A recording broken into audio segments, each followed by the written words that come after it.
você vai ver no ICL Notícias de hoje. Não sei, não fui eu. Jair Bolsonaro nega que autorizou o uso de vídeo com IA durante convenção do PL. Livrou a cara dele e jogou a bomba pro Flávio Bolsonaro. Horror impublicável. Entidade sai em defesa de jornalistas mulheres atacadas em live por Paulo Figueiredo, parceiro da família Bolsonaro na conspiração internacional. Curioso como homens nunca estão na mira dessa criatura, né? Sinais, muitos sinais. Consulado dos Estados Unidos convoca youtubers extremistas para debater liberdade de expressão nas eleições. É uma intervenção no processo eleitoral brasileiro. Sem você, eu passo bem demais. Republicanos perdem a paciência com Cleitinho e rifam a candidatura do preferido nas urnas em Minas. Pega então que essa direita que disse que precisa unir, agora manda comigo.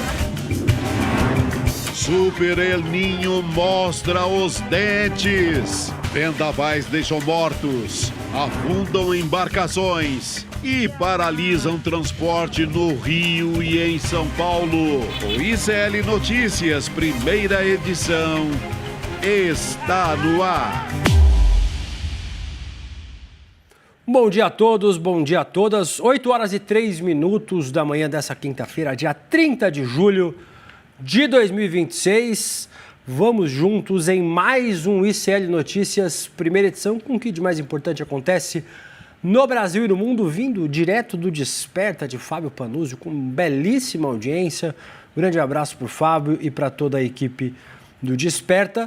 Agora vamos falar sobre a crise climática e como estamos vendo efeitos cada vez mais devastadores no mundo todo e também no Brasil. Vamos falar sobre a situação no Rio Grande do Sul, em São Paulo, no Rio de Janeiro, a devastação que o ciclone causou durante a tarde de ontem, à noite e também a madrugada nesses estados, em especial nas regiões litorâneas. Um dos temas principais do programa dessa quinta-feira e, obviamente, as eleições começaram, né? Vamos falar muito sobre eleições, convenções partidárias, definições de nome e indefinições de nome. Como vocês viram, o Cleitinho é o candidato de Schrödinger. É candidato? Não é candidato? Depende do dia, da hora. Ontem à noite falou que é candidato de novo, mesmo sem republicanos. Vamos ver o que acontece com o Cleitinho. Vamos falar sobre as convenções, as pesquisas eleitorais e tudo isso a partir de agora até às 10 horas da manhã, no programa que tenho sempre companhias incríveis. Eu vou começar apresentando a nossa querida Fernanda Simas, jornalista que nos fará companhia nessa quinta-feira para comentar todos esses assuntos. Fernanda, bom dia. Bom dia, William. Tudo bem? Bom dia a todos. Bom dia, Rodrigo. Realmente é um programa recheado aí de notícias importantes e um alerta especial sobre a questão do Super El Ninho para crianças e idosos que são os mais afetados por esse fenômeno.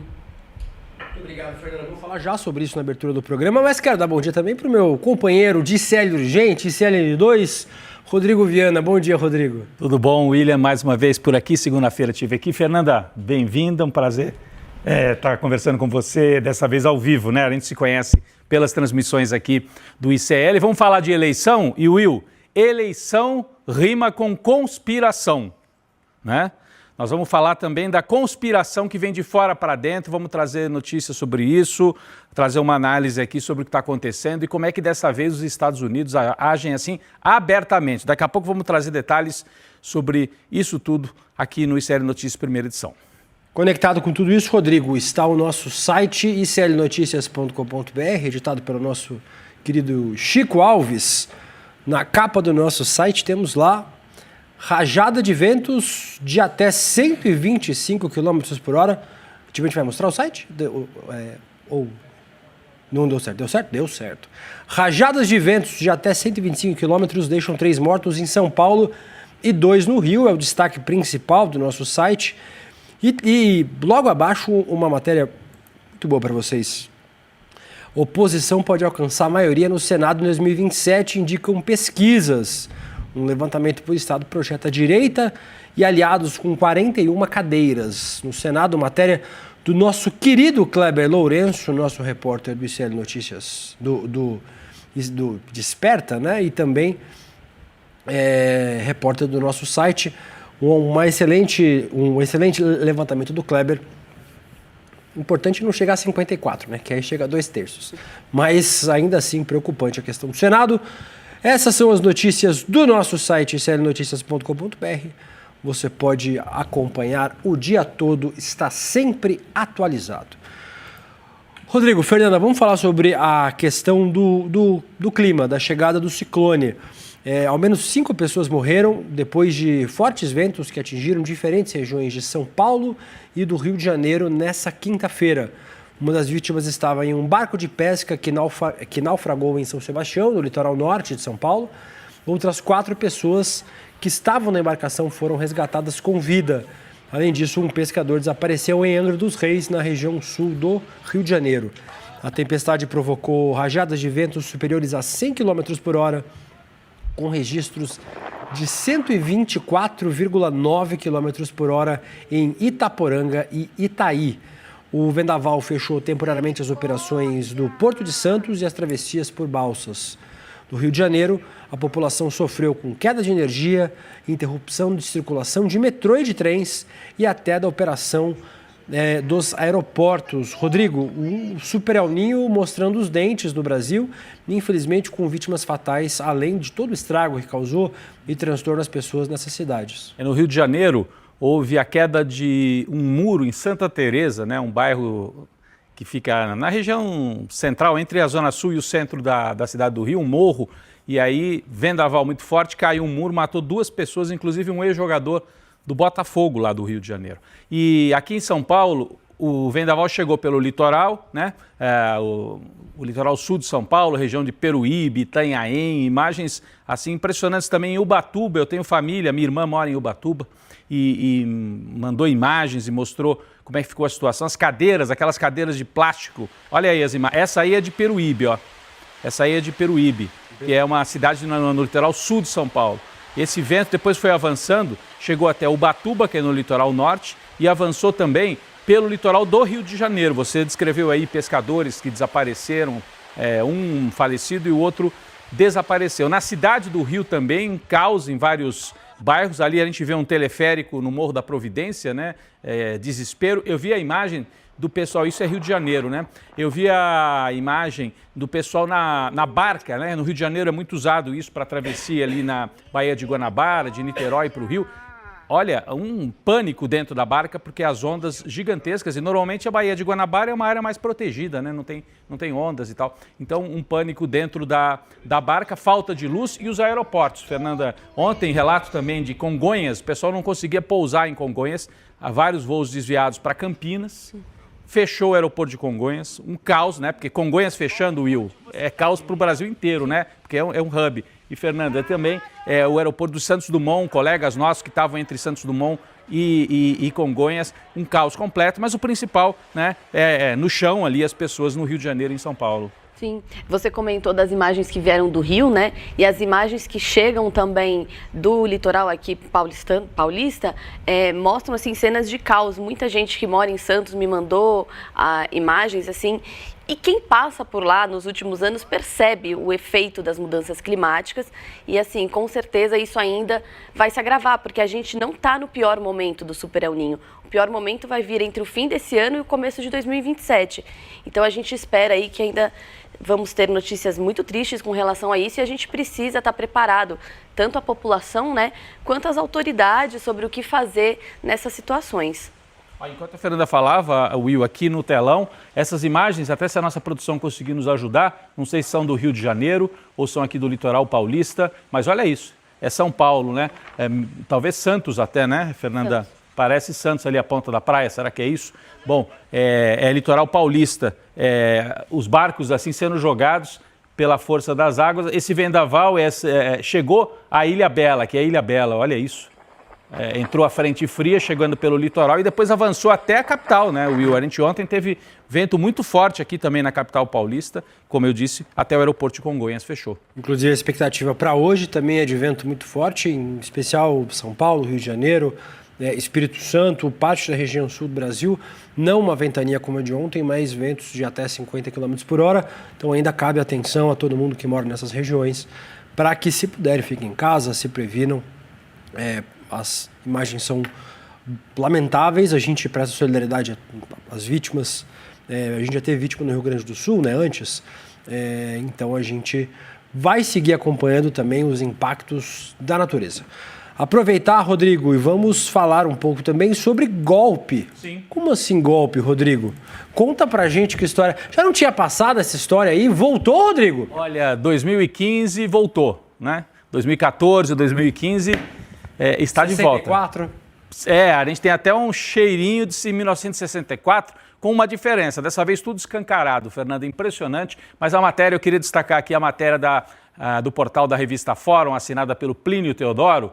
Consulado dos Estados Unidos convoca os influenciadores anti-Lula, ou a gente pode dizer influenciadores de direita, para conversar sobre liberdade de expressão. É curioso porque eles tentam calar, por exemplo, o PL entrou com uma ação judicial contra o ICL por causa do documentário que nós apresentamos sobre o Flávio, mas os influenciadores de direita foram para dentro do consulado dos Estados Unidos, tudo escancarado, né? O governo Trump está promovendo essas conversas, já teve uma primeira. E o curioso, Will, é que uma dessas influenciadoras ligada ao Brasil Paralelo, aquele canal, né, de documentários da direita, Brasil Paralelo, ela postou. E isso deu base para que o Plínio fizesse a matéria aqui na revista Fórum. A gente tem inclusive a postagem feita pela Maria Fernanda Schmidt. Ela é uma destas influenciadoras que participou desta conversa dentro do consulado. Você pode dizer, mas não tem problema nenhum ir conversar no consulado. Claro que não, né? Não é um crime. Mas, gente, não existem coincidências, ainda mais em se tratando dos Estados Unidos aqui na América Latina. Essa é a Maria Fernanda, que fez a postagem, disse que estava ali celebrando os 250 anos de independência dos Estados Unidos, mas realmente não é coincidência. Ela postou essa foto, postou também uma outra foto em que aparecem todos os outros influenciadores que participaram desse encontro lá com o consulado. A gente pode imaginar que tipo de coisa que eles trataram, né? Oficialmente é isso, liberdade de expressão. É a Penélope ali? A Penélope é uma delas. O outro acho que é o Narlock, né, que escreve livros com uma pegada assim bem de direita e que é também um influenciador. Além desse encontro que já aconteceu, a gente tem a informação, e isso está na matéria da Fórum também, de que o consulado segue enviando mensagens, fazendo esses convites. Venham conversar sobre liberdade de expressão. A gente está muito interessado nisso. O que chama a atenção é que tudo seja feito assim às claras e na mesma semana em que o Milei esteve no Brasil também para praticar a interferência internacional. Aí está o Milei, só para a gente relembrar, né? Para dar o contexto, porque uma reunião no consulado 1 ano atrás, 2 anos atrás, não chamaria atenção. Mas na semana em que o Milei vem ao Brasil, em que na convenção do PL, o principal orador é um estrangeiro, um argentino a serviço de Donald Trump, aí sim chama muita atenção. E Netanyahu, Milei, reunião no consulado. Não é coincidência. Tudo feito abertamente. Vamos lembrar também que 10 dias atrás, Fernanda, os Estados Unidos tentaram conseguir visto para 2 especialistas do Departamento de Estado, que quando eu era mais novo a gente chamava de agentes mesmo, né? Agentes de Washington, que viriam para o Brasil fazer o quê? Ensinar alguma coisa aqui na véspera de eleição, articular esta rede de extrema-direita no Brasil? O Brasil negou visto para esses 2. Mas é óbvio que a CIA, e é importante falar da CIA, porque a CIA está aqui no Brasil. Essas operações são da CIA. A CIA já tem gente trabalhando aqui. Esta conversa com os influenciadores não é uma conversa assim do Departamento Cultural, né, Fernanda? Como é que você vê isso? Exato, e a gente tem que lembrar que desde que o Trump assumiu esse segundo mandato, o tema da liberdade de expressão tem sido o motivo para todo tipo de interferência. E lembrando que alguns dias atrás o próprio Donald Trump fez um discurso nos Estados Unidos, aí falando da eleição americana e já citando a questão de inviabilidade, de golpe nas urnas americanas.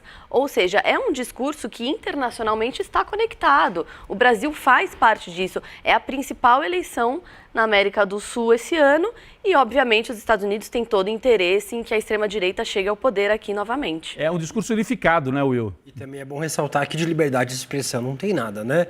Sendo que a gente está falando dos maiores autocratas, o próprio Donald Trump e todos a que ele se associa. Então, não tem a ver. Tudo que o Trump fala é sempre outra coisa, tá, gente? Está falando de liberdade de expressão, como agora quer proteger a Amazônia, está preocupado com as pessoas que trabalham em trabalho análogo à escravidão no Brasil. Nada tem a ver com nada do que efetivamente os Estados Unidos falam. Agora, liberdade de expressão talvez seja esse mote que sempre une a extrema-direita no mundo todo e, na verdade, não tem nada de liberdade de expressão. Tem a ver com liberdade de expressar ódio. Isso eles fazem com frequência. Eles querem esse direito. A gente até colocou aí na abertura do programa, vamos tratar disso, como é que o influenciador de extrema-direita, neto do ditador Figueiredo, está lá expressando ódio, especialmente contra as mulheres. Daqui a pouco vamos falar disso também, mas eu queria pegar esse mote da Fernanda, né? A unificação do discurso de norte a sul das Américas em relação às urnas. Então você tem o Trump dizendo a eleição de 2020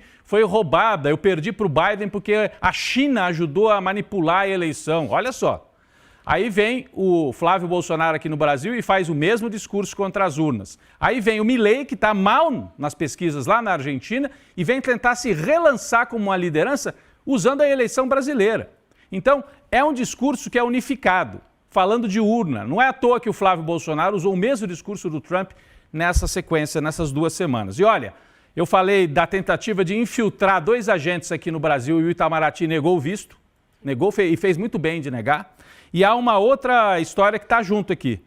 O bolsonarismo voltou a falar em lei Magnitsky contra o Alexandre de Moraes. Está aqui, ó, a manchete do Globo. Aliados de Flávio Bolsonaro acreditam em volta da Magnitsky contra o Moraes antes da eleição. Magnitsky é aquela lei que permite aos Estados Unidos colocar sanções, então, por exemplo, bloquear contas, impedir o sujeito de entrar nos Estados Unidos.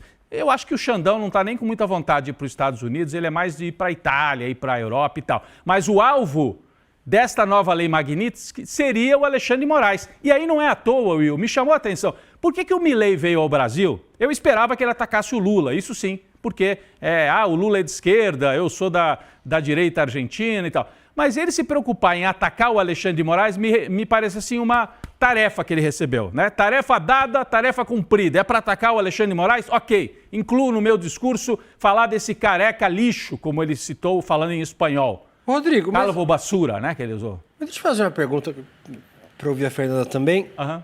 Não me parece que isso... Te soa familiar isso, Fernanda? Parece que já não foi tentado isso.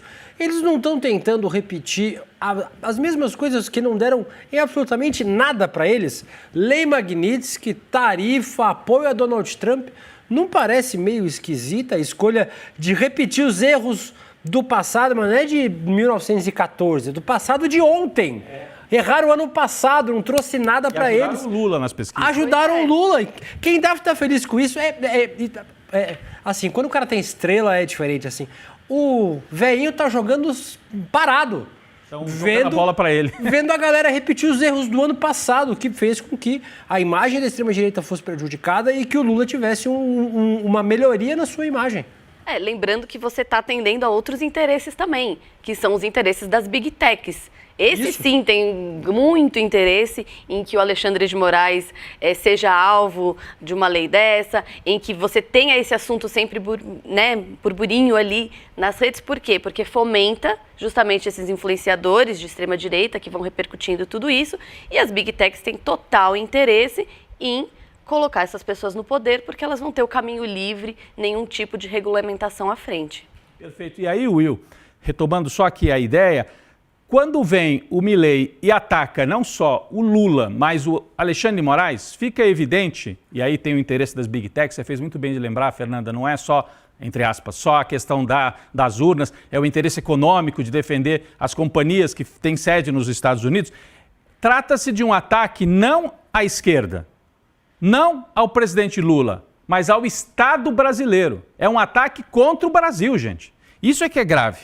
E aí, não é a primeira vez que isso acontece, como disse o Will. O ano passado já tentaram com aquele tarifaço 1.0, que depois tiraram, agora voltou, e teve Magnitsky no ano passado. Já tentaram ano passado. Mas, se a gente voltar um pouco mais, o Will começou o programa falando de 1964. Tem um cheiro de golpe no ar.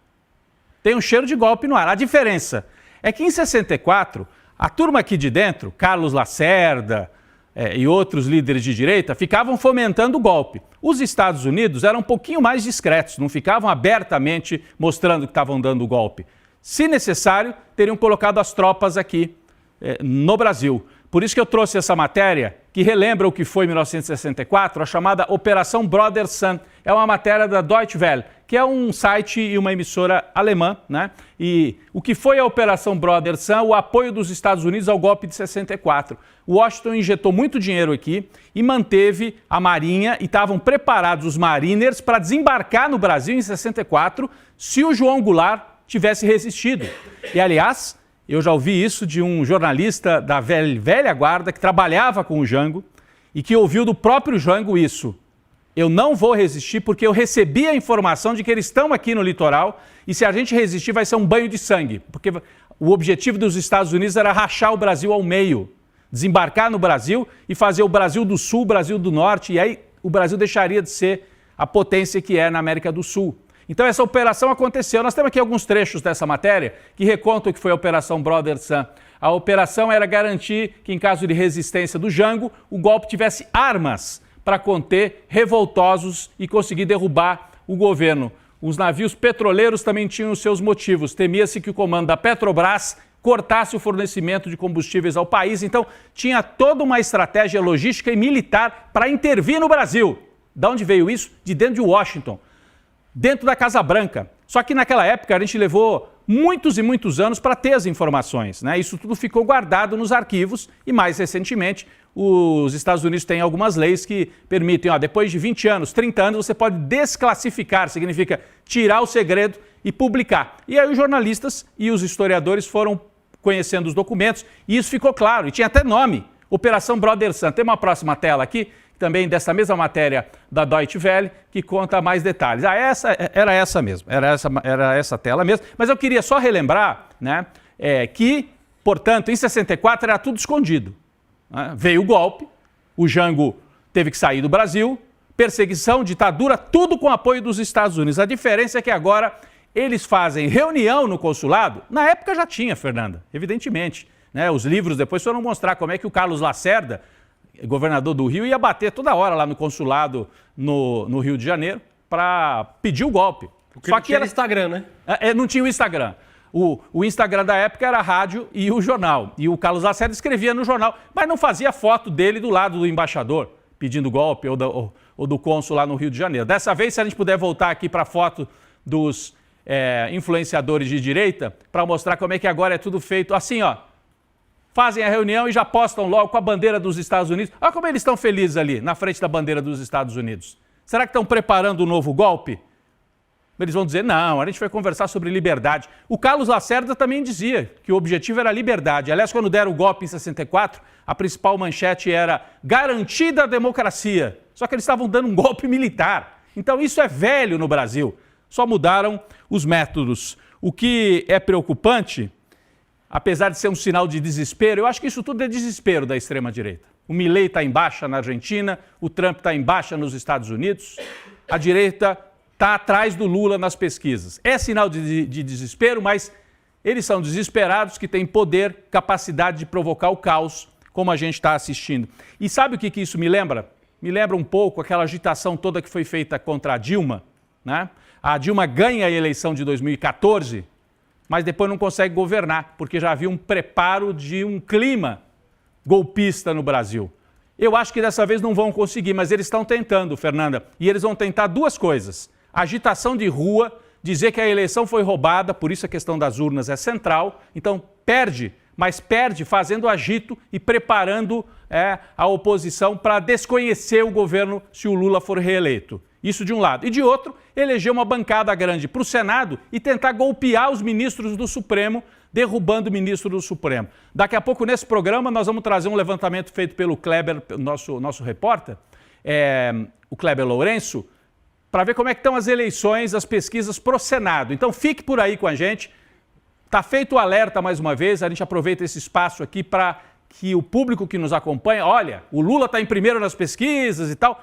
Não vai ser brincadeira essa eleição. É a eleição com unificação da direita, de Washington até Buenos Aires, passando pelos filhotes da ditadura brasileiros, que são esses que nós estamos vendo aí na tela, o Flávio Bolsonaro e os outros que o acompanham, inclusive gente que vai dentro do consulado dos Estados Unidos para promover agitação contra o Brasil. Vamos daqui a pouco trazer também esse levantamento sobre o Senado para ver. Eles têm condição de derrubar ministro do Supremo a partir do ano que vem? Acho que não terão, mas vamos ficar de olho. É uma tentativa, mais uma vez, de golpe. Lembra 2014 e lembra 1964. Acho que dessa vez eles vão perder, viu, Will? Tenho essa convicção. E acho que o que preocupa, Rodrigo, Fernanda, é que quanto mais perto da derrota, as pessoas costumam ficar mais desesperadas, né?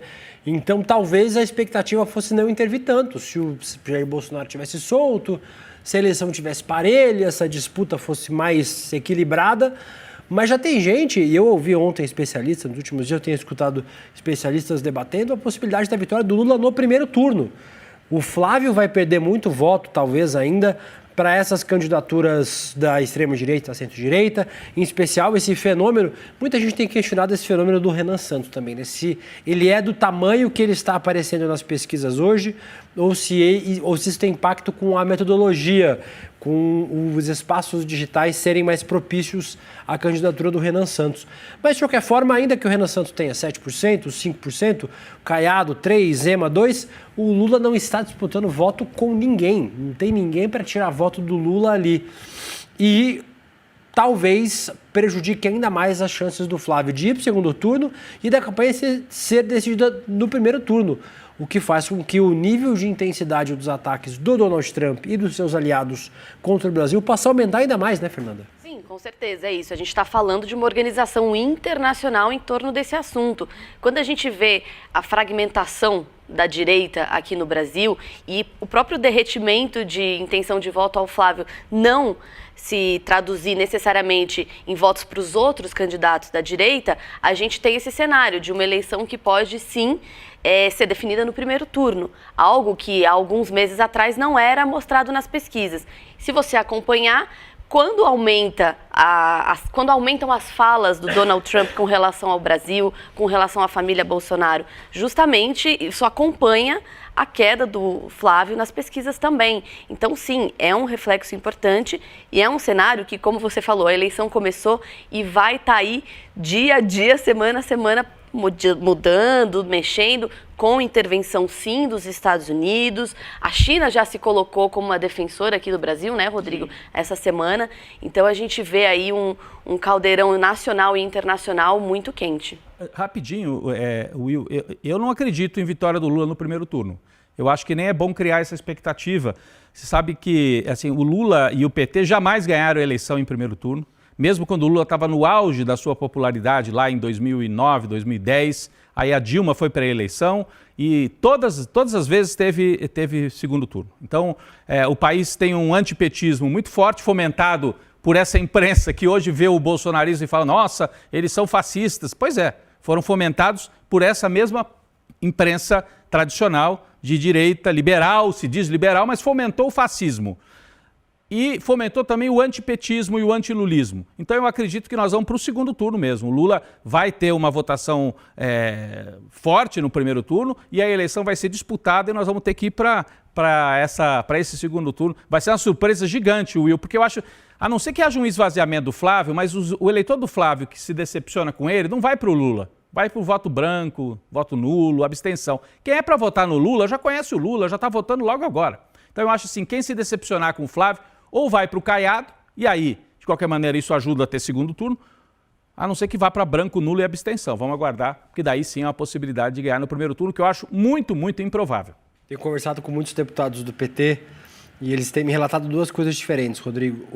A primeira delas é parte não quer que a militância se esvazie, né? Então, vamos continuar votando, porque vai ter segundo turno, vai ser duro. Ao mesmo tempo, outros têm dito para mim outra coisa, falando, não, se a gente tiver o discurso que não vai ter segundo turno, a gente faz com que a pessoa vá votar obrigatoriamente no primeiro e puxe voto e traga a gente para liquidar a fatura do primeiro, para não ter o risco do segundo. E se no segundo turno o Flávio vira? Então, tem muita gente com essas duas perspectivas dentro do PT, as pessoas que eu tenho conversado. Outra coisa que jamais aconteceu uma virada de eleição no Brasil. Exatamente. Jamais. Quem estava na frente no primeiro turno tomou a virada em eleição nacional. Eleição estadual, uma ou outra, sim. Mas eleição nacional nunca aconteceu. Então, é muito provável que o Lula ganhe essa eleição. Mas que vai ser dura, vai. Eu acho que vai ser duríssima até por isso. Tem intervenção internacional operando agora no Brasil. Só quem venceu em primeiro turno foi Fernando Henrique, né? O único que conseguiu a proeza logo no primeiro, de ganhar o primeiro turno foi o 94 ex-presidente 98. Fernando Henrique Cardoso. Deixa eu aproveitar para chamar a nossa enquete no Papo Legal, na sala do N1. Temos lá a pergunta: a defesa de Bolsonaro negou a participação no vídeo com IA exibido na convenção do PL. Na sua avaliação, essa estratégia protege Jair, complica Flávio, faz as duas coisas ou não muda o caso? A gente vai falar já, inclusive, já agora. Tem o a hora em espanhol, Rodrigo, e tem o ahorita. A hora é daqui a pouco, a horita é agora. Então a gente vai falar agora com a nossa querida Manu Borges, direto de Brasília, sobre esse assunto. Bom dia, Manu Borges, antes de trazer o tema para você. Muito bom dia, Will, Fernanda, Rodrigo, toda a nossa comunidade fiel ao N1. Vou seguir o nosso roteiro aqui, que está muito bom, tá? Parabéns ao roteirista, não sei qual dos vários foi. Tigrão na IA, tchutchuca no STF. A defesa de Jair Bolsonaro negou ao Supremo Tribunal Federal que tem autorizado uma mensagem produzida com a ajuda de inteligência artificial que foi exibida durante a Convenção Nacional do PL, como a gente já falou aqui. No evento oficializou a candidatura do Flávio Bolsonaro à presidência. E, na defesa, os advogados Paulo Cunha Bueno e Celso Vilardi argumentam que Bolsonaro, pai, não participou da produção do material e nem poderia autorizar a exibição, já que está impedido de manter contato com o filho 01. Mano Borges, dá para acreditar que o Flávio Bolsonaro, muito independente, muito candidato de si próprio, teria exibido esse vídeo sem autorização de papai?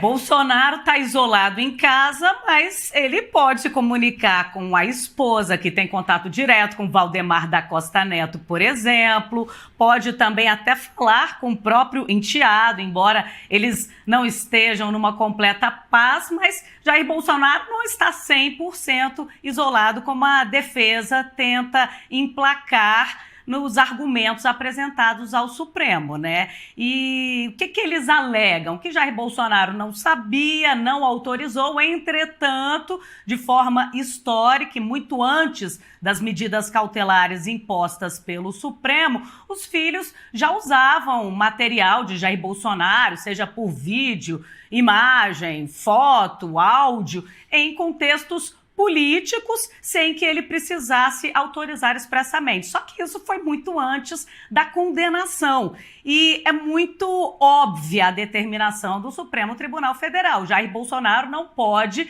se manifestar de forma política eleitoral, nem por meio de terceiros. Agora complica para Flávio lá no TSE. Ele apresentou ontem a defesa dele, alegando que o vídeo não é deepfake, porque não produz mentira, não induz o eleitor ao erro, não foi usado para promover a campanha, foi num evento intrapartidário e a alegação é de que Jair Bolsonaro não teria que autorizar justamente porque já é sabido e notório o apoio. Ele não pediu voto, segundo a defesa de Flávio, ele apenas demonstrou o apoio ao filho. Então, agora o TSE terá que se debruçar, pelo menos, em cima de 2 crimes eleitorais, conforme eu conversei com alguns advogados especialistas em direito eleitoral. Primeiro, se Bolsonaro não autorizou, foi a sua revelia, a deepfake pode ser contestada porque tem que ter autorização. E segundo, essa deepfake, ela promoveu desinformação porque no vídeo fica muito claro, né? O avatar do Bolsonaro diz que ele foi vítima de um julgamento injusto, o que não é verdade, já que ele teve amplo acesso à defesa e ao processo legal. Will, desculpa, não sei se a Fernanda, posso falar uma coisinha aqui rápido? O que eu acho é que a própria existência do vídeo é a desinformação. Porque vamos lá pela lógica. Se o Jair Bolsonaro diz, não sei de nada, não autorizei, não sei nem que texto é esse. Quem é que fez o texto, então, em nome dele? É como se eu falasse assim, o Will está dormindo, mas eu gravo uma mensagem com a sua cara, eu escrevo o texto. Ah, mas ele é meu amigo, é meu colega, eu sei o que ele pensa. Gente, mas é uma falsificação. Sim. Eu não perguntei para ele. Porque o que o Jair Bolsonaro está dizendo é, não sei de nada, não autorizei. Então, o vídeo é falso. É uma falsificação completa. E não é uma falsificação de um grupo de zap de amigo, né? É uma falsificação de um ex-presidente da República preso, mostrada na convenção que escolheu o filho dele como candidato à presidência da República. E, Fernanda, me parece que essa situação é difícil de qualquer forma, né? Porque, assim, ou você está dizendo que o Bolsonaro é um inválido... Isso é algo que está colando, tá, gente? É um inválido que não tem mais decisões, que não toma mais decisões, que está apartado das decisões políticas, o que é uma inferência que a gente pode fazer. Ah, não sabia de nada, eu não participei de nada, eu não estou sabendo de nada. Então, o Jair é carta fora do baralho. Jair Bolsonaro não vale mais nada nesse debate político. Ok. Dito isso, o filho dele faz a revelia dele.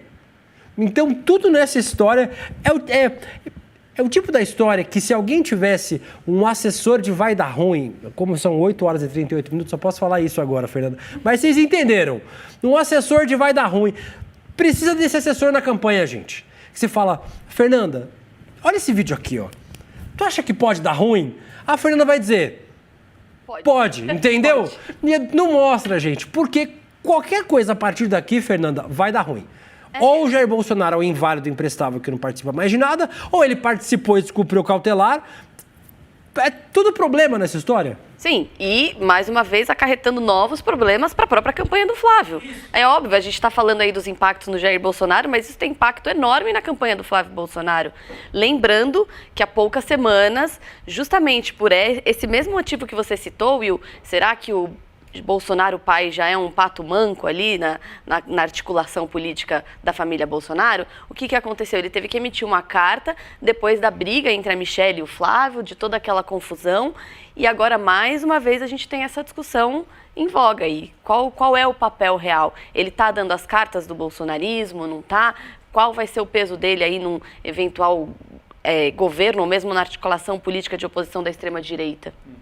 Não, e eu queria até ouvir da Manu, porque eu estava pensando assim, bom, já é o segundo fato que pode gerar investigação no TSE, né? Porque o Jair tenta se livrar e falar, não, Xandão, eu não estava sabendo de nada, então me deixa aqui, não me tira da domiciliar, não. A culpa é do meu filho. Agora, aí pode gerar uma investigação no TSE.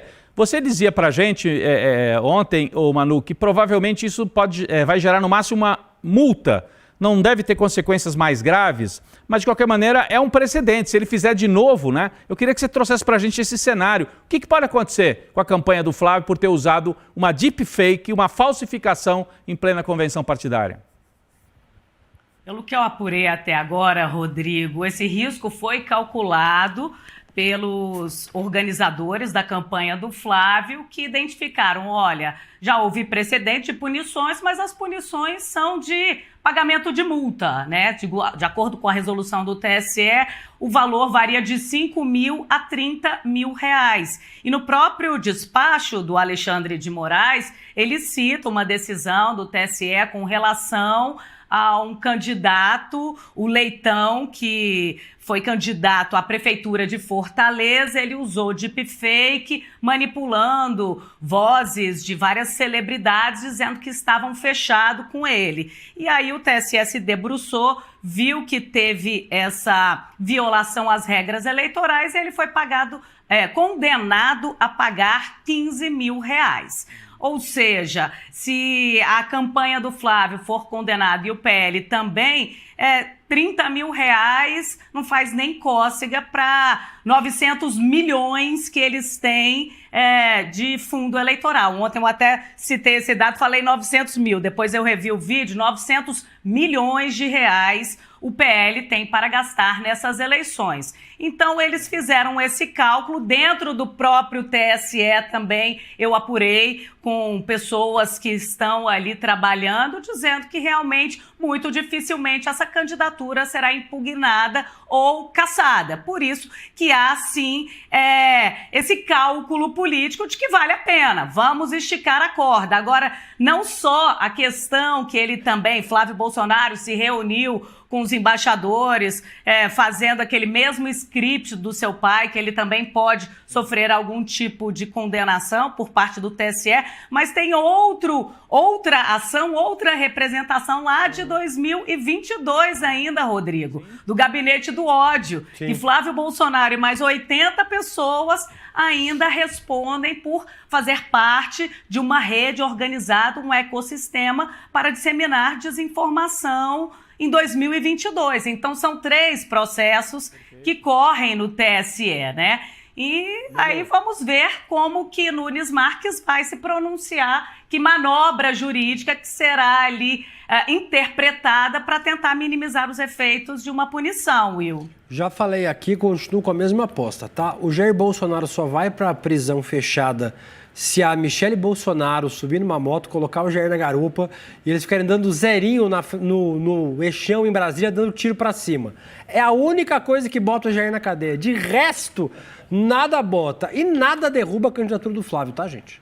O Flávio é o filho, não sou eu que estou dizendo isso, né, são as investigações, mais enrolado na justiça da família Bolsonaro. Então, sem dúvida nenhuma, motivo para o Flávio, número 1, não ser senador, 2, não ser candidato e 3, estar preso, tem de sobra. Falando em motivo de sobra para colocar o Flávio na cadeia, Manuela Borges, o Jair Bolsonaro vai precisar mais do que um vídeo. O Flávio Bolsonaro vai precisar mais do que um vídeo feito pelo papai com IA para tentar manter a sua candidatura em pé. O senador atuou em diferentes etapas de uma lei que beneficiava o Banco Master de Daniel Vorcaro. Um desses momentos foi quando o 01 assumiu a defesa da nova Lei Geral do Licenciamento Ambiental, dispositivo que terá a validade analisada pelo STF e que limita a responsabilização de instituições financeiras que concedem crédito a atividades sujeitas a licenciamento ambiental. Nesse mesmo período em que a proposta avançava no Congresso, o Banco Master mantinha, olha que curioso, Manuela, operações em setores diferentes ligados a áreas beneficiadas pela nova lei, como mineração, minerais críticos e créditos de carbono. Vamos entender o que diz a lei? Rodrigo, lê para mim aí o que diz o artigo 58 dessa nova lei. Bom, bancos exigem licença ambiental antes de financiar empreendimentos. Depois disso, a instituição não precisa acompanhar a regularidade do projeto, que molezinha para os bancos, né? Isso reduz a responsabilização do financiador por danos ambientais. Curiosamente, o Banco Master estava entrando nessa área e queria ganhar dinheiro, mas não queria ser responsabilizado se desse problema depois. A mudança altera uma construção jurídica consolidada no país. Segundo a Constituição, que financia o poluidor responde também pela poluição, quem financia, né? Quem financia o poluidor responde também pela poluição. A mudança era do interesse de Daniel Vorcaro, que investia em mineração. Então, é uma mudança que faz todo sentido para agradar o dono do Master. A Manu tem mais detalhes sobre isso, né, Will? Manu, quem diria, hein? Nossa, mas eu estou muito surpreso. Mais uma ligação entre os dois? Eu estou muito impactado. E é justamente isso que a Polícia Federal investiga agora, esse modus operandi do ecossistema de Daniel Vorcaro, que é dar dinheiro para político em troca de uma atuação parlamentar que pudesse beneficiar o banqueiro e todas as suas ações, né? Que esse conglomerado que vai muito além do Banco Master. Então, isso foi identificado na atuação do Ciro Nogueira, senador. A Polícia Federal também diz que o senador, ex-líder do governo, Jacques Wagner, também teria colocado à disposição o seu mandato para facilitar ou favorecer o Daniel Vorcaro. O senador nega, diz que muito pelo contrário, apresentou projetos para limitar o crédito consignado que poderia favorecer o Banco Master, mas a Polícia Federal investiga. E esse PL do licenciamento ambiental ficou conhecido como PL da devastação, né, Will? O próprio Planalto tentou vetar inúmeros pontos dessa lei, inclusive essa emenda, essa proposta apresentada por Flávio Bolsonaro. Os vetos foram também derrubados pelo Congresso Nacional. E o que esse PL da devastação prevê? Ele reduz o tamanho da FUNAI, a fiscalização da FUNAI, ele libera geral para vários setores que não precisam nem dessa fiscalização, de uma liberação ambiental, porque você pode autodeclarar que não há risco nenhum para o meio ambiente. E também libera geral para os bancos. Antes, os bancos tinham que ter autorização ambiental para liberar o dinheiro e agora não. E, claro, a Polícia Federal tem que investigar, é mais uma conexão envolvendo Flávio Bolsonaro a Daniel Vorcaro. E também tem que saber se é isso, né? Porque até então o Vorcaro iria botar um dinheiro no filme sem ter nenhuma contrapartida, sem colocar a logomarca do Master. E aí o que a PF vai investigar é se essa contrapartida era justamente projetos de lei, emendas que pudessem favorecer o ecossistema do Master. Né, Manu, cada vez mais essa ligação fica clara, né, desse esquema enorme que é o esquema do Master, envolvendo aí a extrema-direita brasileira. E como a gente estava falando no começo do programa, né, Will, isso tudo em um assunto que foi justificativa dos Estados Unidos para falar, inclusive, da questão do PIX e de tudo aqui, que é o tema ambiental. As coisas estão ligadas novamente. A gente, como a gente sabe, né? A gente puxa um, vem vários. Então a gente vai certamente encontrar mais relações entre... Puxa uma pena, vem a galinha inteira? Isso. Nesse caso vem a granja, né, Rodrigo? O galinheiro, né? A gente vai, com todo respeito às galinhas, a gente vai, que não tem nada a ver com Flávio Bolsonaro e Daniel Vorcaro. A gente vai voltar a esse assunto certamente nos próximos tempos. Vamos falar sobre o Cleitinho. O republicano desistiu do Cleitinho, gente. Mas o Cleitinho não desistiu de si próprio. Isso eu sei. Siga o exemplo de Cleitinho, gente. Quando todo mundo desistir de você, não desista de você mesmo. Segue indefinida a situação da candidatura do senador Cleitinho Azevedo na disputa pelo governo de Minas Gerais. Na tarde de quarta-feira, o Republicanos afirmou em nota que o parlamentar estaria fora da disputa. O trecho da nota está aí na tela para vocês. Os fatos falam por si. O partido esteve pronto. A candidatura, porém, nunca foi formalmente assumida por quem deveria liderá-la, dando indireta também, né? Nada de citar diretamente aqui, parece um negócio, um relacionamento meio tóxico, né? Do Cleitinho com republicanos, achei esquisito. E esse tipo de frase, assim, os fatos falam por si. Isso. Não tem essa dos fatos. É que nem assim, simples assim, eu detesto isso. Simples assim, não tem simples assim. Normalmente quando é simples assim é porque não é simples. Porque não é nada simples. E os fatos falam por si também não falam, porque o Cleitinho diz, eu sou candidato. Isso. É o partido que não quer, né? No comunicado, o republicano cita uma série de recuos, manifestações dúbias e ausência do senador na convenção, isso também eu achei esquisito também, na convenção estadual do partido, que levou as siglas aliadas a tomarem decisão de reorganizar os caminhos. Acontece que durante a noite, é aí que o Cleitinho não desistiu de si. O senador realizou uma coletiva e afirmou que vai ser candidato sim, desafiando o próprio partido. Temos um trecho do que diz Cleitinho. Eu não vou fazer com o sotaque mineiro, ficaria muito mais divertido, eu sei, mas esse sotaque eu não domino muito bem. Está aí na tela para vocês. Eu serei candidato. Tenho defeitos, tenho equívocos. Se essa minha questão pessoal chateou o partido, eu peço desculpas. Eu cheguei a enviar uma carta para o presidente do Republicanos. Cleitinho é a principal aposta do bolsonarismo no estado e tinha chances reais de se eleger. Inclusive, Manu, o Cleitinho, em pesquisa divulgada anteontem, é líder nas intenções de voto em Minas Gerais. Que maluquice essa história. Aliás, essa eleição de Minas Gerais está... Ninguém quer ser governador? Ninguém quer ser governador, pessoal. O que está acontecendo aí? O pessoal está desistindo, o pessoal não sabe o que quer. Então, história muito esquisita, Manu. Explica pra gente. Tá bem embaralhada a questão em Minas, né? Bom, Cleitinho hoje chamou essa coletiva para pedir desculpa, inclusive para o presidente do partido, dizer que ele quer sim ser candidato, ele tem os votos, ele está na frente.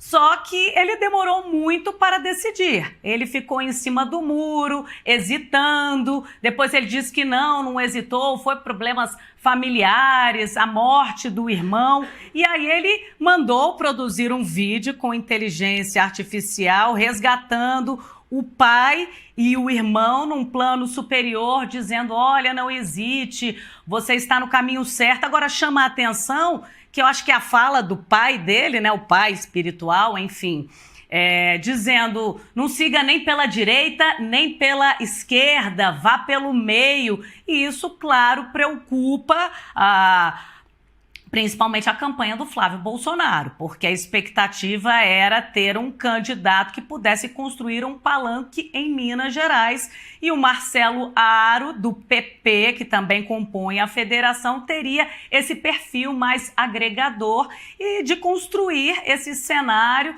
para que Flávio Bolsonaro possa ter um candidato forte que dê palanque para as suas falas, para os seus projetos, se é que ele tem projetos, né? Então agora a gente tem que aguardar para saber qual que vai ser a posição da federação PP Republicanos, porque na avaliação de alguns políticos dessas legendas com os quais eu conversei, o senador Cleitinho não é muito confiável. Ele é um outsider, ele muda de ideia a todo momento, então corre o risco de, no meio do caminho da campanha eleitoral, ele dizer, olha, eu não vou mais acompanhar, apoiar Flávio Bolsonaro, até porque também a gente nem sabe o que vem pela frente. A expectativa é de novas bombas que possam implodir essa campanha, né?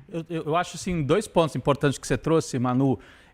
Primeiro, como esta campanha mostra que aqueles outsiders, aqueles influenciadores que vinham com tudo em 2018, 2022, dessa vez estão sendo mais controlados pelas máquinas partidárias tradicionais. Então você veja o que acontece aqui. O Cleitinho tem voto, mas o Republicanos, que é ligado à Igreja Universal, tem vários motivos para não querer o Cleitinho. Primeiro que ele faz postagens de tom espírita. E a Igreja Universal não gosta muito de espiritismo, né? Então, tem esse ponto. Fala. Com o pai e o... Meu microfone está desligado. Isso que o Rodrigo estava falando, gente, o Cleitinho postou um vídeo com o pai e o irmão mortos, feito em IA. Pois é. Conversando com eles, assim, um troço muito esquisito. Não, bizarro, eu achei de péssimo gosto, mas além de, bom, isso não interessa se é de mau gosto ou não a essa altura do campeonato no Brasil, né, porque a gente já teve tanta bizarrice, mas assim, a Igreja Universal não gostou muito desse ponto, e eu acho que tem uma outra questão, Manu, você citou aí que talvez o Aro, né, o Marcelo Aro seja o candidato mais confiável, por quê? Gente, quem é que é um dos donos do Republicanos em Minas? Um sujeito chamado Eduardo Cunha.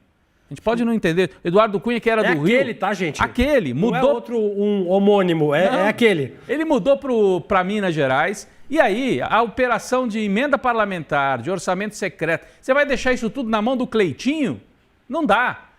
Os profissionais do ramo, do centrão, das emendas, do orçamento secreto, querem gente mais confiável. O Marcelo Aro é da máquina. É o cara que faz esse jogo. Só não sei se ele vai ter voto para ganhar a eleição, Fernanda, num cenário bastante complexo em Minas, onde o Rodrigo Pacheco não quis ser candidato, agora o Cleitinho está sendo expurgado, o Republicanos parece que não quer ganhar a eleição, e aí tem uma eleição bem pulverizada. O PT lançou candidato próprio, né, com o Patrus Ananias, e o Alexandre Calil, ex-presidente do Atlético Mineiro e ex-prefeito de BH, também é candidato pelo PDT, uma fragmentação grande de nomes ali em Minas Gerais, Fernanda. Um estado crucial aí para a eleição, para palanque nacional, é realmente muito importante e chama atenção essa indefinição em todos os cantos para a disputa de Minas. Tanto na direita quanto na esquerda, né? Exatamente. Porque o PT demorou também para fechar esse palanque agora com o Patrus Ananias. Não? É que, na verdade, o palanque em Minas estava fechado para a esquerda, né? O problema é que o candidato desistiu, mais um desistente aí. Pacheco. O Pacheco desistiu, então aí prejudicou também o futebol armado pelo presidente Lula para Minas Gerais. Vamos falar sobre Paulo Figueiredo e a misoginia da extrema-direita. Na Federação Nacional dos Jornalistas, a Comissão Nacional de Mulheres Jornalistas da FENAGE e o Sindicato dos Jornalistas Profissionais do Distrito Federal reagiram a declarações misóginas, criminosas e covardes feitas pelo influenciador, o neponeto da ditadura, Paulo Figueiredo, contra mulheres da imprensa em uma live na terça-feira. Entre outras ofensas, o extremista disse que as profissionais, palavras dele, abre aspas, eram prostitutas do Lula, fecha aspas. Em respeito a essas profissionais, a gente não vai reproduzir a fala, a gente já tive o desprazer de ter que citar o que disse Paulo Figueiredo, mas a gente não vai mostrar o vídeo. Uma das vítimas é a colunista do jornal o Globo, Miriam Leitão. Segundo as entidades, a gravidade dessa fala não pode ser minimizada e não pode mesmo, né, Manu Borges? Não pode porque é crime, né, Will? Injúria e difamação. E isso está previsto no Código Penal. Embora não tenhamos ainda uma lei que equipara a misoginia ao crime de racismo, e a gente vê essa briga lá no Congresso Nacional para aprovar ou não uma lei para impor esses limites, principalmente nas redes sociais, onde essas criaturas se acham no direito de xingar, ofender, imputar crimes e achar que não vai dar nada.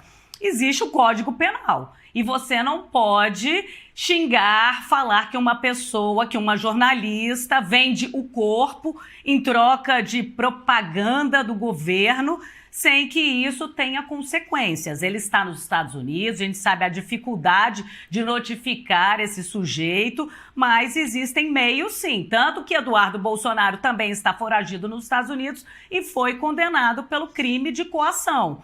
Portanto, a gente não pode dar palco para esse cara, inclusive a gente até discutiu isso no grupo de WhatsApp do ICL, até que ponto que a gente iria dar visibilidade, mas a gente também não pode se calar.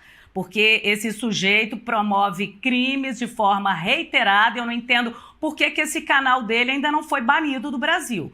Por que esse conteúdo ainda continua circulando aqui, né, como se não tivessem regras, como se não tivessem leis no nosso país. Realmente, Manu, é importantíssimo que esse caso não fique impune, porque é vergonhoso, é um absurdo que, como você disse, isso continue sendo transmitido. E eu gostaria de lembrar que isso não é uma novidade dentro desse bolsonarismo. A gente teve o Jair Bolsonaro falando contra as mulheres, denegrindo e falando um monte de coisa absurda, misógina, mesmo antes de ser presidente da República. E ainda assim ele se tornou presidente e continuou atacando as mulheres.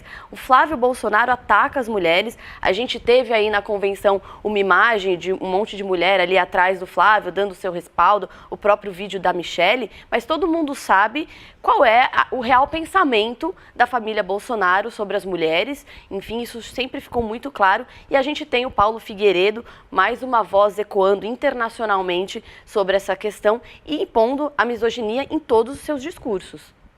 Rodrigo. Fernanda. Fala, Manu. Só para lembrar que o Bolsonaro ganhou holofote e voto com essas falas, né? Na época em que ninguém sabia quem era o então deputado de baixíssimo clero, ele ficou conhecido justamente pelo vídeo que ele diz que Maria do Rosário não merecia ser estuprada porque, na visão dele, ela é feia, e no vídeo também que ele me agrediu, me xingou de idiota, de analfabeta, porque eu questionei se não existiu o golpe de 64. E aí ele foi condenado por um golpe, por uma tentativa de golpe. Então, assim, por isso que a gente tem que conter esses sujeitos, porque ninguém conhecia Jair Bolsonaro. E aí ele ganhou holofotes justamente com essas falas misóginas, Rodrigo. Não, eu acho importantíssimo que as mulheres falem e que os homens também falem, né? Porque isso aí é uma covardia o que esse Paulo Figueiredo fez. Ele fica escondido que nem um rato lá nos Estados Unidos e acha que pode falar o que quiser, né? Importante que ele seja condenado. Ah, mas está lá, não vai cumprir. Não interessa, uma hora o vento muda, meu filho.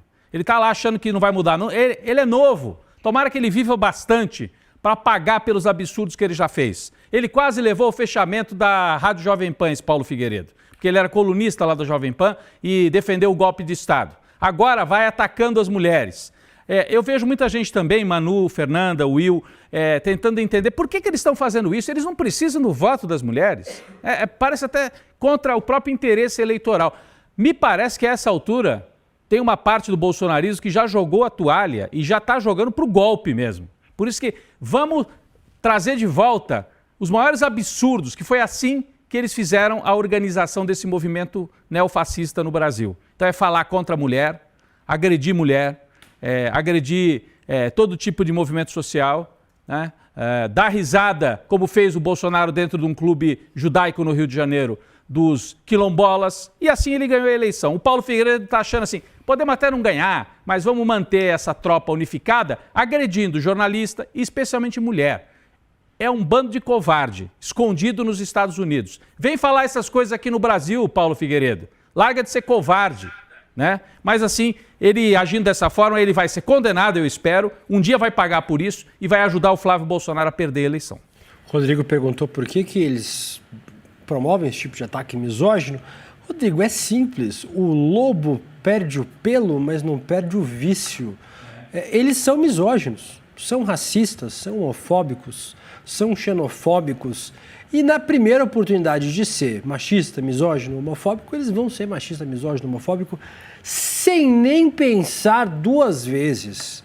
Então, o motivo é esse. Primeiro, eles são meio burros, né? Então, assim, eles não têm muita estratégia eleitoral. E depois, eles são o que demonstram ser. Pelo menos isso é uma verdade. Eles são muito transparentes. São intolerantes e preconceituosos. 9 horas e 3... Passou rápido o tempo. 9 horas e 3 minutos. Quem apareceu ali ao lado da Manu Borges em Brasília, hein? Ah, é ele? Ele. Gustavo Samis Catrucci Noblat. Bom dia, Guga Noblat. Tudo bem com você? Bom dia, meu querido Deluca, Manu maravilhosa, Fernanda e meu querido Rodrigo. Bom dia, ótimo dia. Um dia depois da indicação do Alckmin. Alckmin agora...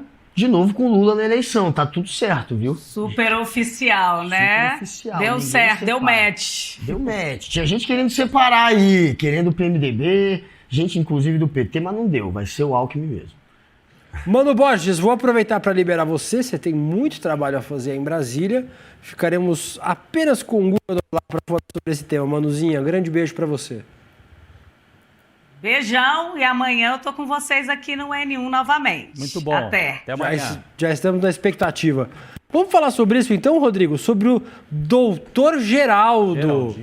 Ontem aconteceu aí em Brasília, o Guga Noblat esteve lá, a Convenção Nacional do PSB, o partido de Geraldo Alckmin, Márcio França, teve escolhidos para serem vices, né? O Alckmin, vice do presidente Lula, o Márcio França, vice do Fernando Haddad aqui em São Paulo, para o governo de São Paulo. E o partido definiu suas estratégias eleitorais. A legenda vai ter desafios importantes, como ampliar a bancada parlamentar, que tem como puxadores de voto a deputada Tabata Amaral. Outro desafio é tentar eleger João Campos, em Pernambuco, o atual ex-prefeito do Recife agora, né? Ele larga atrás da governadora Raquel Lira, do PSDB. PSD. Ela está no PSD isso, agora. do PS... Quase a mesma coisa. Do PSD, do Gilberto Kassab, o Rodrigo está certo, e disputa o apoio do presidente Lula no Estado. Ontem, o Guga conversou com a ex-ministra Simone Tebet e com a senadora Soraya Tronic, que falaram sobre a frente ampla no governo Lula e que foram recebidos pela esquerda, mesmo no centro de esquerda. Vamos assistir. Porque em 2022 as urnas lamentavelmente não levaram dois democratas, só tinha um. Então não tinha o que fazer. E fui tão recebida e abraçada com generosidade, com reconhecimento pelo Partido dos Trabalhadores, pelos partidos de esquerda. a ponto de ter sido convidada pelo presidente Lula, pelo Alckmin. Simone, você tem que vir para São Paulo, mostrar que este governo não é um governo de esquerda. O presidente pode ser, mas o governo do presidente Lula é um governo de frente ampla. Ali tinham todos os partidos, inclusive o meu ex-partido, o MDB. Então, quando eu venho para essa missão, olha que honra, né? O maior estado da Federação Brasileira, uma mulher que sabe a dificuldade que é vindo do interior. Então, assim, é muito carinho, assim, a gente recebe muito amor, né? Assim, se doa pelo Brasil. Acho que a gente está num momento, lamentavelmente, difícil. 2026 repete 2022. Vimos o vídeo de Simone Tebet. Vamos ver agora o que disse ao Guga Noblar a Soraya Tronic. Eu estou sendo abraçada de uma forma que eu nunca imaginei. Eu estou muito grata. É porque certas questões não são questões ideológicas. Questões humanitárias, direitos humanos. É uma questão de direito de esquerda? Vamos lá. Combate à corrupção, caráter. É de direito de esquerda? Não. É do ser humano. Agora, quando um cara imita uma pessoa agonizando no leito de morte, pelo amor de Deus.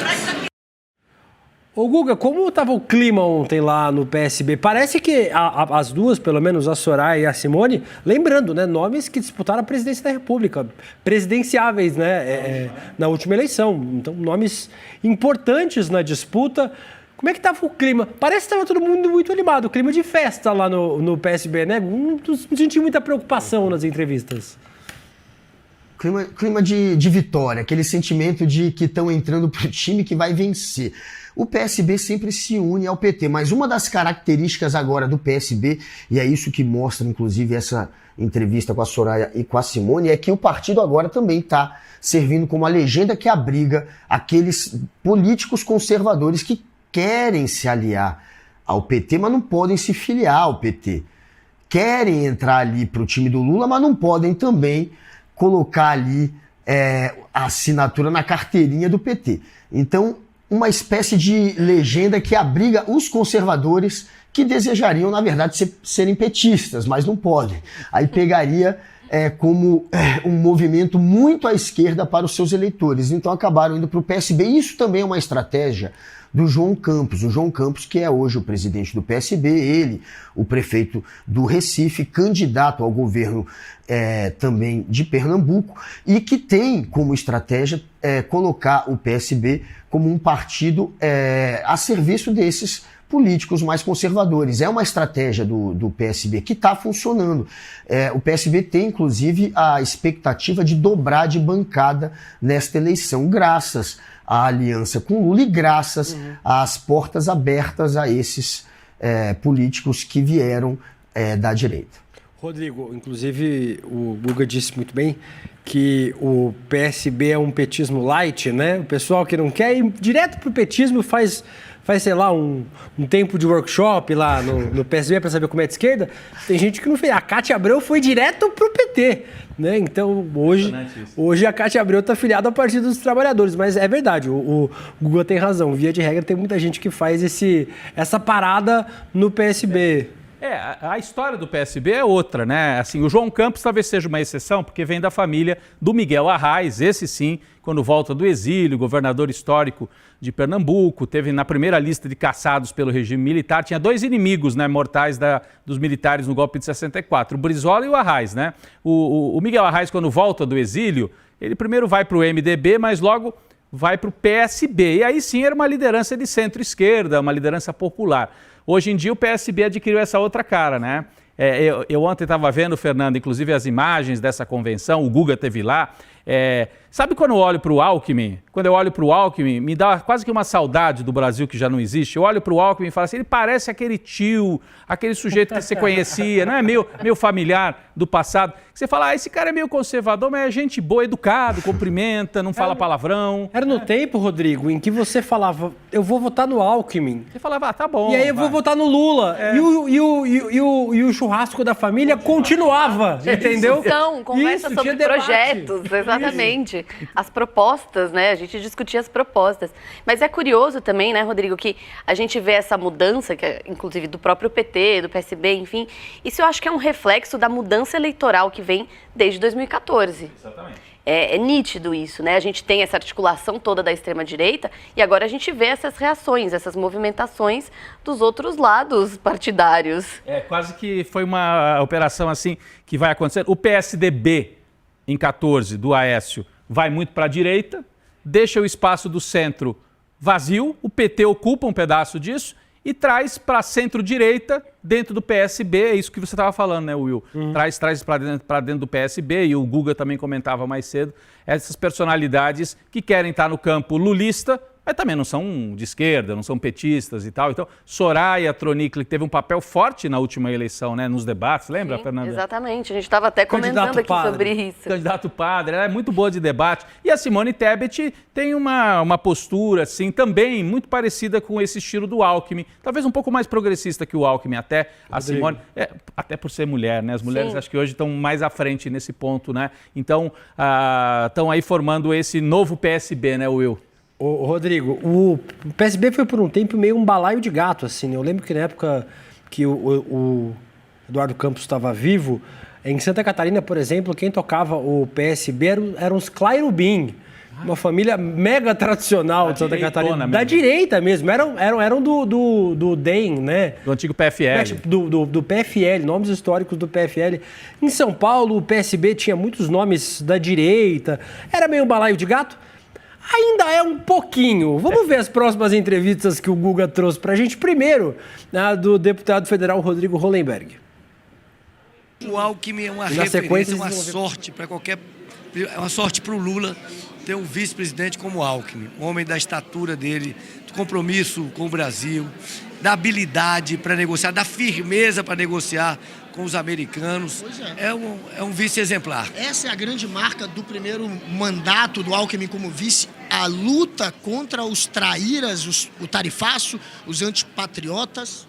Sim, sem dúvida. É a defesa da soberania brasileira, é a defesa dos interesses do povo brasileiro e do Brasil acima de qualquer coisa. Sabe quem também falou com o Guga Noblar? Esse ministro do governo Lula. Mostra aí.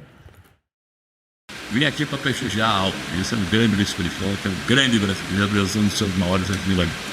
Essa dupla aí deu certo, né? Lula e Alckmin realmente é uma dupla ali que tem lealdade, que tem amizade, que tem respeito. E essa não é uma resposta de quem quer bem, quem admira. São os números do Brasil.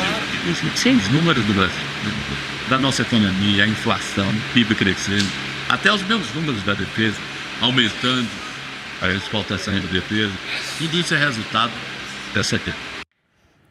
E até onde eu saiba, o ministro José Múcio Monteiro, né, o ministro da Defesa, não é filiado ao PSB. Depois o Hugo pode me corrigir, mas também esteve lá presente no evento para falar sobre a candidatura do vice-presidente Geraldo Alckmin, que foi mantido como candidato a vice-presidente. Um debate que aconteceu muito em Brasília, né, Guga? Se talvez o Alckmin que representava em 2022 era o mesmo Alckmin que precisava estar representando alguma coisa agora. Se não era melhor uma mulher, se não era melhor alguém do MDB, se não era melhor alguém da região norte. Enfim, vários debates possíveis, mas a fidelidade do vice-presidente Geraldo Alckmin ao Lula acho que foi muito mais forte e todos os entrevistados por você aí citaram essa questão da relação dos dois também, né, Guga? Pois é, o peso do Alckmin na campanha do Lula também tem esse sentido de colocar o Lula como alguém que está em defesa, aproveitando o ministro da Defesa, do patriotismo, do Brasil contra as taxações e também um governo moderado, um governo aberto a várias tendências políticas, não é um governo radical. Ele já tinha essa imagem na primeira eleição contra o Bolsonaro. Na eleição passada, o Alckmin também ajudou o Lula a encarnar esse personagem, que não é um personagem, que é um fato, de quem estava ali lutando contra o golpismo, pela democracia, a favor das instituições. Ele segue com essa imagem, o governo Lula junto ao Alckmin, alguém que defende a democracia, mas também que defende agora o Brasil, a soberania, um governo moderado contra o radicalismo do Trump, contra o radicalismo de um governo neofascista lá dos Estados Unidos que está tentando se meter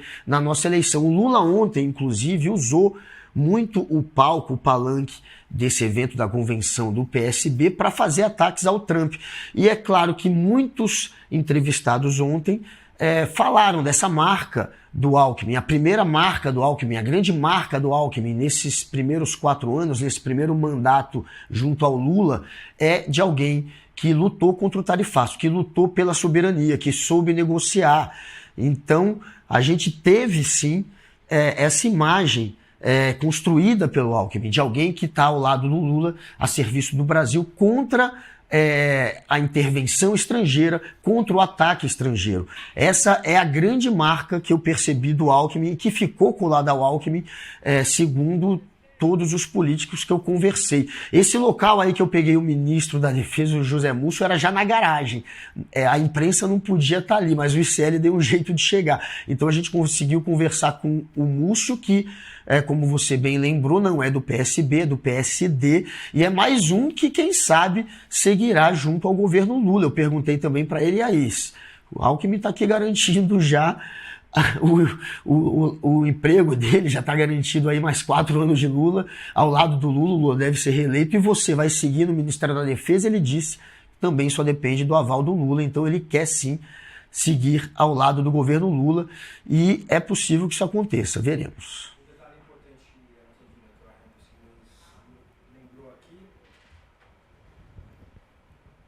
Tô com o microfone desligado, gente. Eu falei pra vocês a semana inteira que eu tô me recuperando aí de vários problemas respiratórios. Eu vou dar uma desligada pra dar uma tossidinha, tá, gente? O meu técnico de áudio, que o Amaral, não vai me matar, tenho certeza. A nossa diretora Helga tinha citado pra gente um detalhe importante. O Lula sentado no meio da Tabata e do João Campos, né? Separando, parece aquele avô na sala, que senta no meio do casal. Como é que ele falava que é vela, né? Assim, Isso, então é só um detalhe importante aí. Atrapalhando o casal que queria estar de mão dada ali na conversa.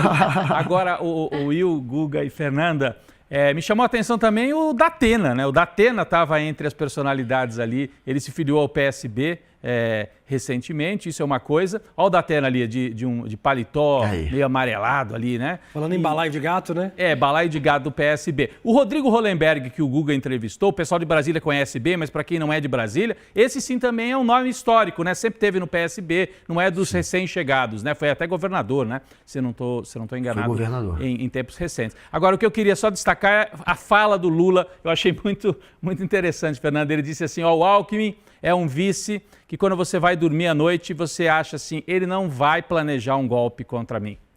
É um recadinho. Bem importante do tipo assim, eu não vou escolher um com aquele perfil do Temer, porque a gente sabe como é que terminou. Foi assim o trecho mais destacado da fala do Lula ontem na convenção do PSB, viu, Fernanda? Exato. E é curioso, né, Guga, também, que a gente vê durante essa convenção um espaço sendo ocupado, que é o espaço do centro, e você até comentava isso agora há pouco, aqui no Brasil, que é algo muito importante, porque esse vazio que estava sendo deixado no centro e eleva a polarização a um nível absurdo, isso tem feito com que muitas candidaturas um pouco mais progressistas pela América Latina, por exemplo, tenham naufragado. Então é muito importante você ter essa consolidação de centro sendo ocupado na política brasileira. O PSB já foi de centro-esquerda, hoje é mais centro mesmo. Exatamente. Acho que se a gente tirar a média do que... Né, Guga? Até você pode falar pelo que você viu aí na convenção, mas se tirar a média do que a gente está vendo ali, Alckmin, Simone Tebet, tudo bem, tem uns históricos ali mais à esquerda, que vem do PSB antigo, mas se tirar a média é mais centro ou centro-direita do que centro-esquerda, como foi no passado. O PSB, que teve várias campanhas com Lula, né, deu até o vice em 89, eu lembro, o Bisol, senador lá do Rio Grande do Sul, era do PSB e era o vice do Lula, Will. Rodrigo, Guga, antes do Guga falar, vamos chamar o vídeo, talvez o nome mais importante, depois do vice-presidente Geraldo Alckmin, do PSB, o João Campos, prefeito do Recife, e que é visto por muita gente como um dos nomes que vai disputar esse lulismo, né? O pós-presidente Lula, depois do 4º mandato do presidente. Vamos ver. Como toda grande eleição brasileira, uma eleição que tem competitividade, mas eu vejo muita vantagem do presidente Lula e de Alckmin nessa disputa para ter uma bela vitória. O sentimento do povo, dizer a verdade, fazer o bom debate, travar o bom combate e ser vitorioso nas urnas. E lá em Pernambuco, o senhor vai conseguir fazer como o Lula está fazendo, unir todo o partido em torno dele, o PSB está todo com o Lula. E lá em Pernambuco, o PT vai ficar todo com o senhor. A gente está muito animado, a gente tem uma unidade grande, uma frente ampla na nossa condução. E o principal é o sentimento e a liga com o povo. A gente tem um projeto para apresentar para o futuro de Pernambuco e poder, de forma muito nítida, na eleição as pessoas vão escolher quem é que pode fazer mais dos 4 anos e fazer melhor. O Guga, lá vai ser uma disputa muito difícil, inclusive, que o João vai enfrentar. Tem muita gente surpresa com o resultado, mas eu sempre digo, gente, eleição para governo de estado é quem tem mais prefeitura. Você tem mais prefeitura no interior, você tem mais prefeito apoiando, você aumenta sua capilaridade, a chance de você ganhar é muito grande. Vamos lembrar que a Raquel tem a máquina na mão, né? A máquina pública do estado. Então, também é muito difícil perder reeleição. Você tem que ser muito ruim para perder uma reeleição para governo de estado. A Raquel Lira favorita, mas o presidente Lula pode ter um peso importante na disputa lá também, né, Guga? Pois é, tá uma confusão, viu? É porque Pernambuco é o estado onde o PSB tem mais força. O PSB é muito forte por ali e, de fato, hoje o governo está com a Raquel Lira, do PSD, e o Lula, ele tá mais ou menos com um pezinho em cada canoa nessa história. Tem um pessoal até em dúvida, será que o Lula vai subir no palanque do João Campos? Eu perguntei sobre o racha do PT. O PT, no estado de Pernambuco, rachou uma parte, a maior parte está com o João Campos. Mas tem sim um movimento dentro do PT para embarcar na campanha da Raquel Lira. E o Lula, que poderia, quem sabe, solucionar aí esse racha, ele não está, de fato, batendo na mesa e mandando o PT ficar todo com o João Campos. Tem ali um certo jogo do Lula, e isso conversando ali em off com muita gente do PSB, eu ouvi que eles acreditam que, de fato, o Lula quer ficar com um pé de cada lado. Ele não está embarcando, pulando de ponta na campanha do João Campos. E agora as pesquisas têm mostrado a Raquel subindo muito. A aprovação da Raquel, no ano passado, estava ali, a aprovação do governo dela estava ali na casa dos 30%, 33%, 35%, agora passou de 60%. E ela, nas pesquisas, tem pesquisa mostrando que ela está liderando mesmo a corrida pela reeleição. E, portanto, todo mundo, a princípio, achava que o João Campos seria o favoritaço, né? Agora já não é mais assim. O governo de Estado é governo de Estado e prefeitura é prefeitura. Só 20 ou 23%, se eu não me engano, do eleitorado de Pernambuco está no Recife. O resto é dividido pelo restante do estado. Então ela manda, né, em muito mais, ela tem muito mais peso, portanto, político do que o prefeito, e isso agora está se consolidando segundo as pesquisas. Ela está um pouco à frente agora nas pesquisas. O Will, já que você deu essa tossidinha, mais uma, e o nosso operador de áudio deve estar controlando aí o microfone, mas só para completar, Google, o que você falou de fato, o João Campos é forte, muito forte na capital, ali na região metropolitana do Recife. Eu fui recentemente ali para Pernambuco, no interior, a presença do governo do estado, obviamente, né? O João Campos não tem tanta capilaridade no interior, e aí a Raquel Lira está virando o jogo, principalmente com os votos do interior de Pernambuco. A gente viu ali nas imagens também mais um personagem importante na convenção, Márcio França, que já foi governador de São Paulo, que é o vice na chapa do Haddad, foi ministro do presidente Lula e também aparece ali como um dos principais articuladores. Esse também está no PSB, desde que o PSB não era ainda a casa, o partido do Geraldo Alckmin. Essa eleição de Pernambuco, eu estava vendo também, Guga, só para completar a informação, o presidente municipal do PT, do Partido dos Trabalhadores, pediu licença do PT para ajudar a campanha do João Campos. Então, o PT do Recife, uma parte, aliás, para ajudar na campanha da Raquel Lira, eu falei errado, para ajudar na campanha da Raquel Lira. O PT como um todo apoia o João Campos, mas uma parte, no Recife, esse presidente e outras estão saindo do partido momentaneamente para poder ajudar na campanha da Raquel Lira. Então mostra como é que o Lula, só para completar o que você estava falando, vai deixar um pé em cada canoa ali no estado de Pernambuco. Inclusive porque essa relação do PT com o PSB, especialmente no Recife, sempre foi conturbada. Tem uma disputa. Existe uma relação antiga muito conturbada entre os dois partidos pela hegemonia no campo progressista, mas o PSB há muito tempo tem sido protagonista em Pernambuco.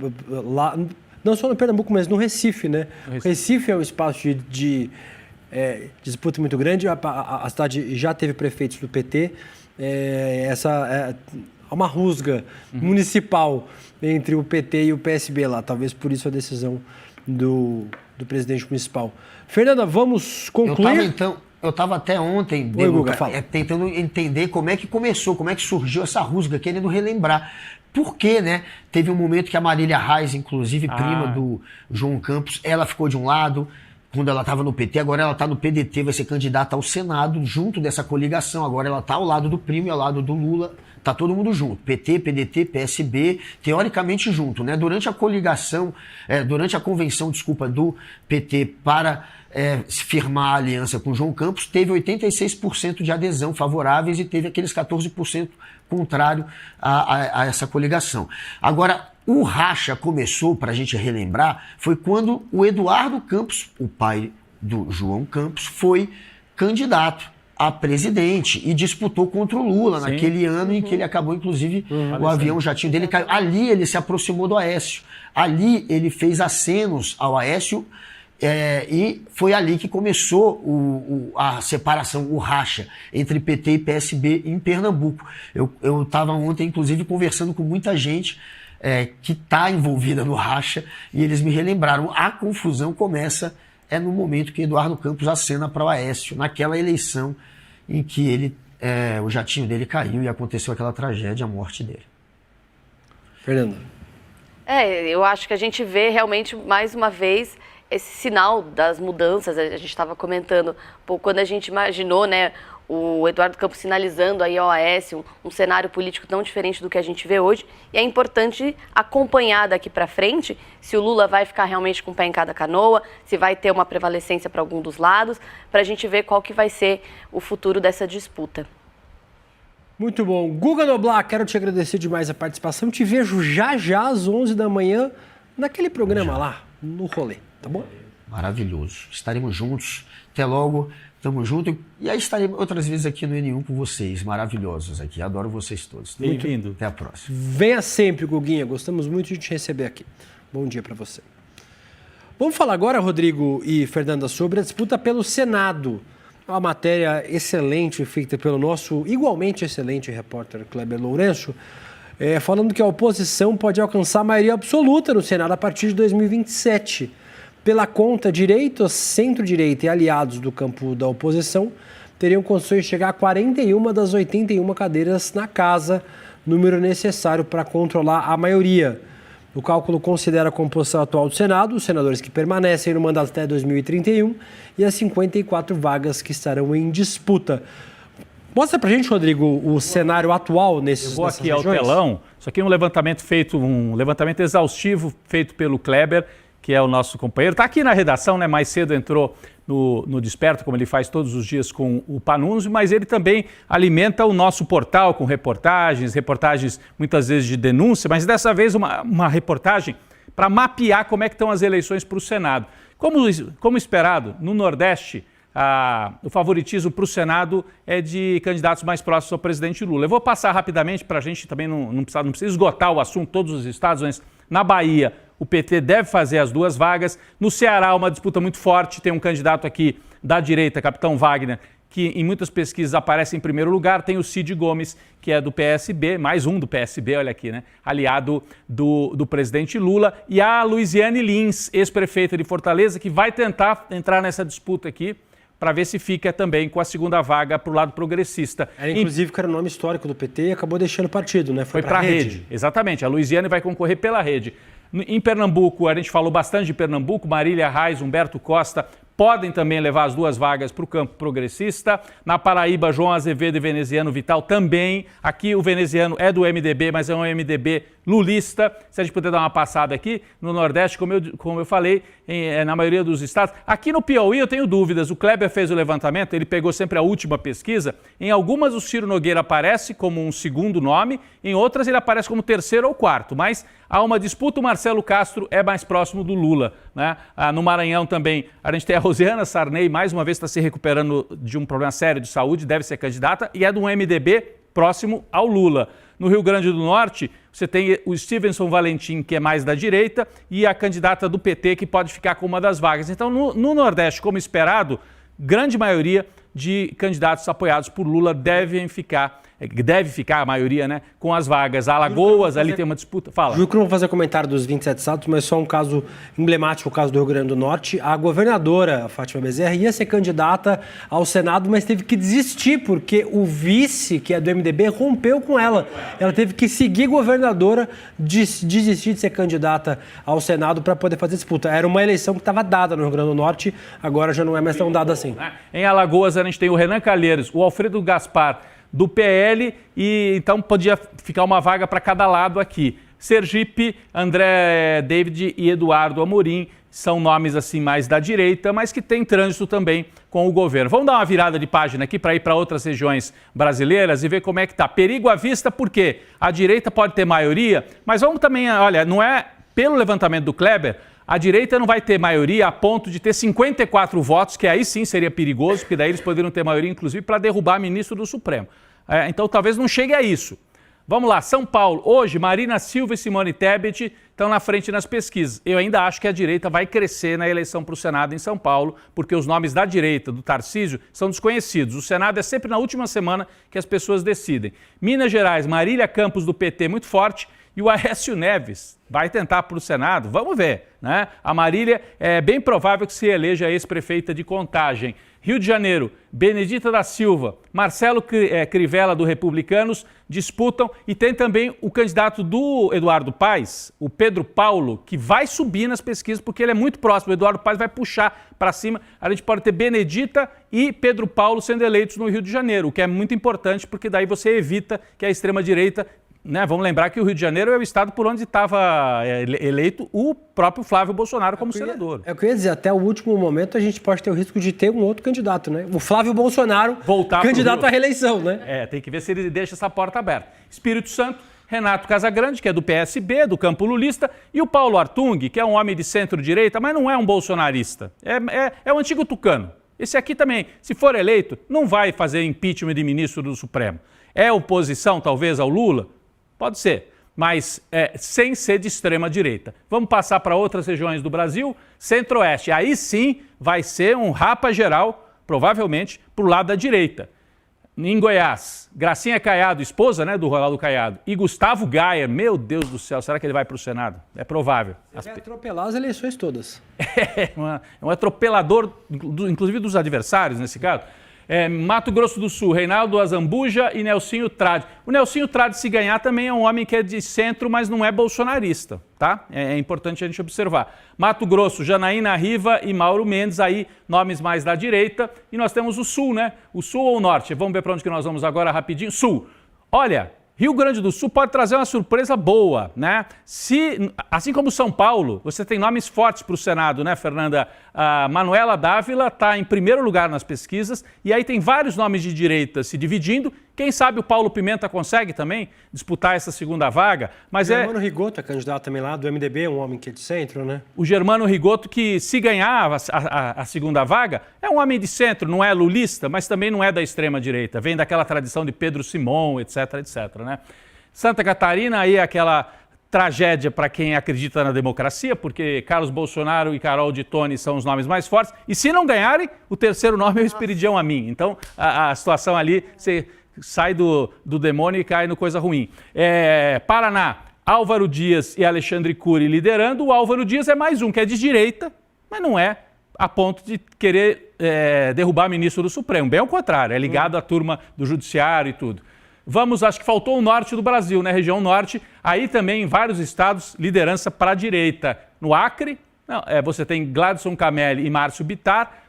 A família Viana lá vai lançar, que não são meus parentes, tá? Mas vai lançar um candidato e vai tentar disputar uma das vagas no Acre, mas é difícil. O Acre foi muito para a direita, né? Já teve governadores do PT e tudo. Rondônia também, 2 nomes do PL liderando, Fernanda. E no Amapá, o Randolfo Rodrigues vai tentar brigar por uma segunda vaga aqui, para não deixar tudo na mão da direita. Acho que está faltando aqui Amazonas e Pará, né? Para a gente ir Roraima. Vamos ver aqui a outra página. Amazonas, Eduardo Braga é do MDB, lulista, ele é próximo hoje em dia do governo. Pará, Hélder Barbalho do lado do Lula e delegado Éder Mauro do lado do Bolsonaro.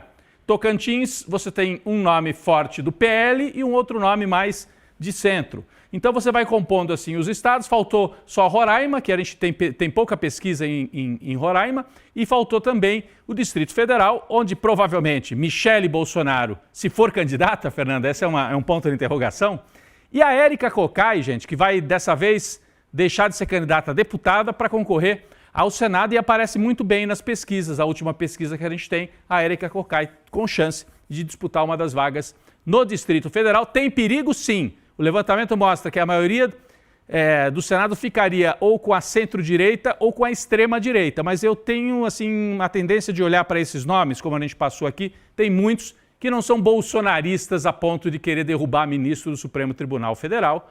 O levantamento do Kleber, muito importante, o ICL vai continuar acompanhando, porque é uma das pautas centrais do bolsonarismo, fazer maioria no Senado, porque eles querem derrubar o Xandão e mudar a composição do Supremo.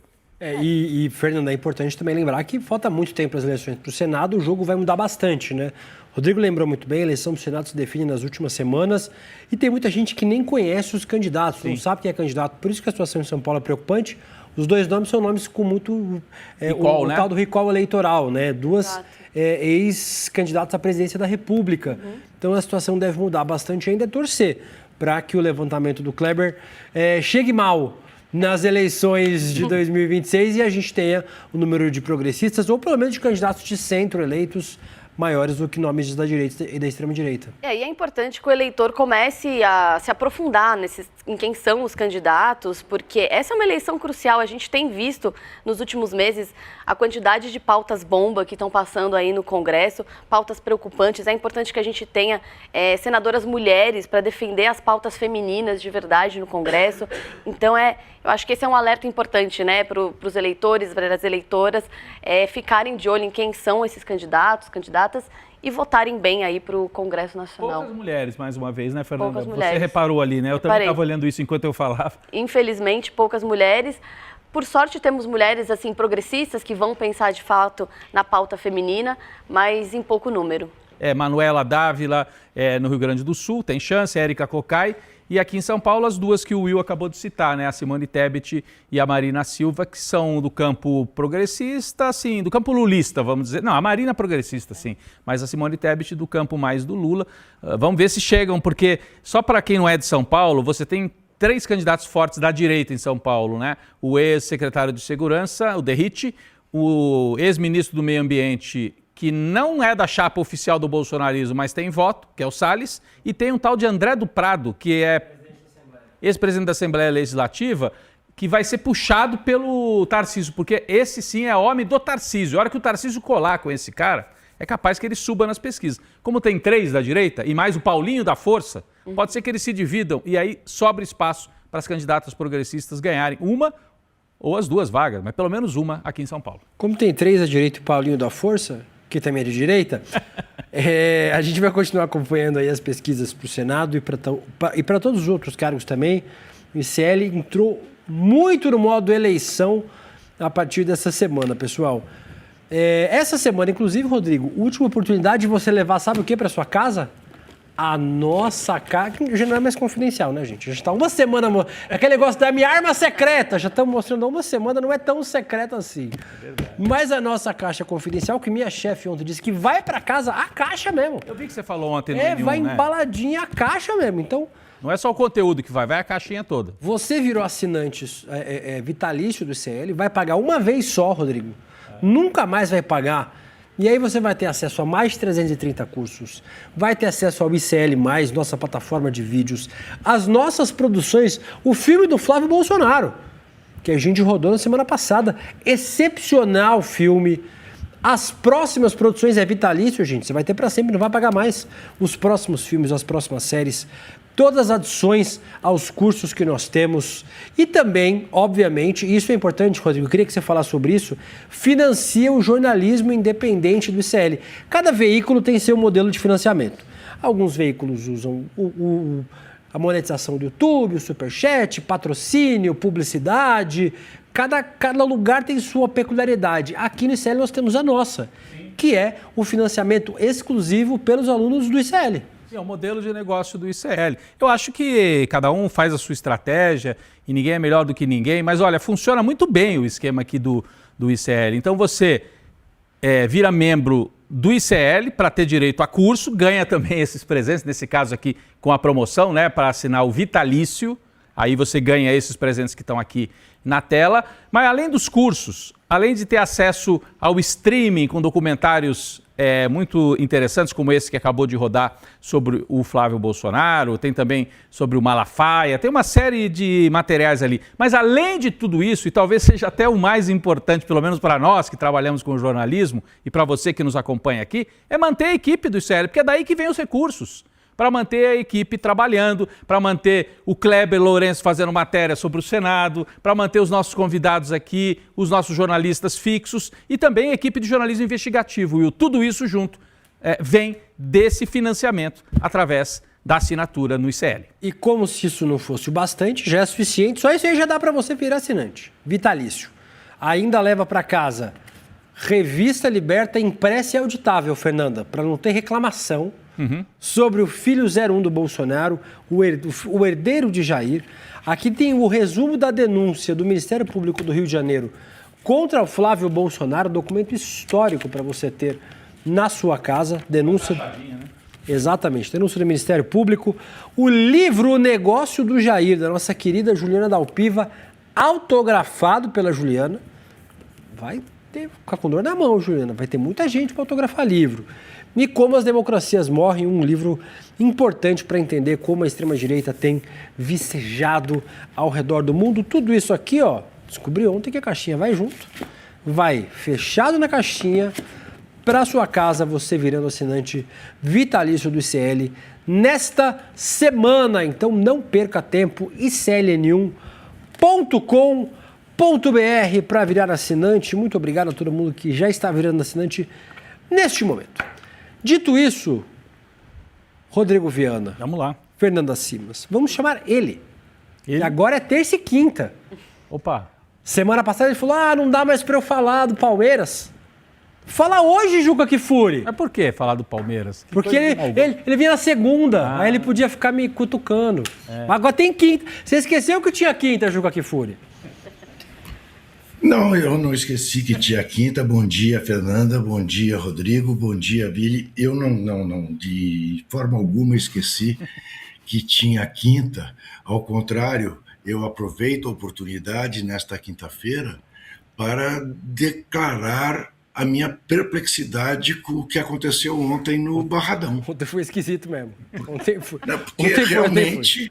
Ontem foi. Olha, o que nós vimos ontem foi um árbitro complacente com uma cotovelada dada por um palmeirense, Maurício, no zagueiro Kaká, do Vitória, e depois o rigor extremo quando o Kaká fez uma falta no Arias e o Kaká foi expulso. Aí o Vitória, que empatava 0-0 com o Palmeiras, ficou com 10. Aí um zagueiro, Luan Cândido, genial. Desconhecido da regra, né? Com J, fez assim. O VAR pegou, foi expulso também. O Vitória ficou com 9. 10 minutos depois, estava 2-0 para o Palmeiras. Não é vitória, é derrota. Bom, eu vou correr aqui, porque a gente tem 10 minutos só com o Juca. Isso, não temos tempo a perder. Não temos. Mas, Juca Kfouri, vamos falar sobre o presidente Lula. O TRE aqui de São Paulo condenou o presidente Lula ao pagamento de multa de R$15 mil por propaganda eleitoral antecipada. A decisão acolheu parcialmente um pedido do partido Missão, né, o partido do MBL.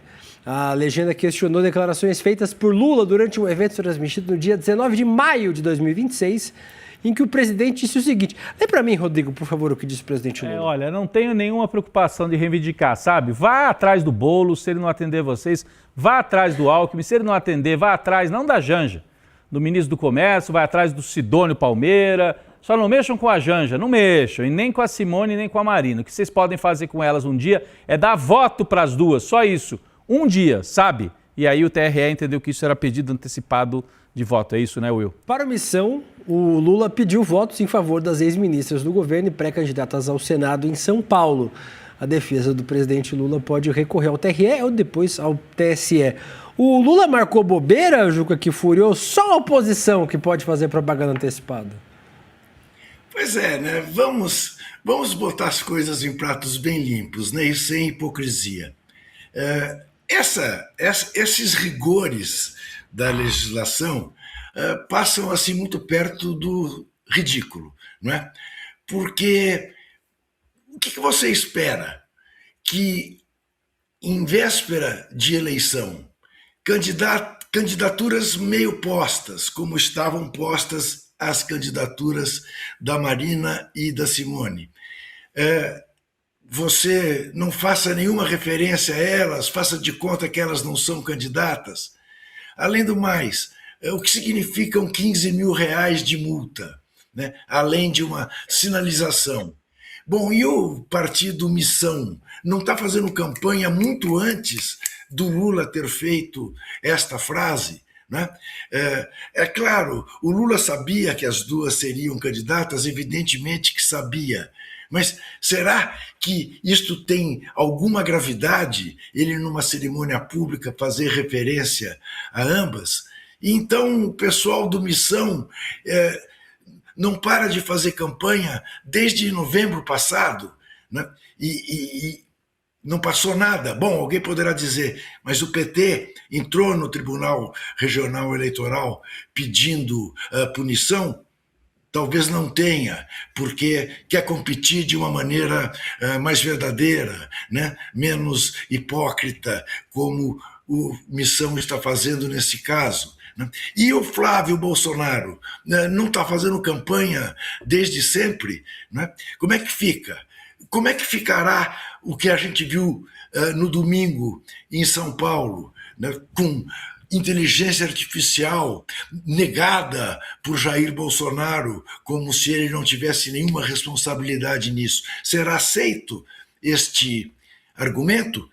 Então, os canhões vão se voltar para Flávio Bolsonaro, que utilizou de uma arma absolutamente ilegal, essa sim, posta com absoluta clareza na legislação eleitoral.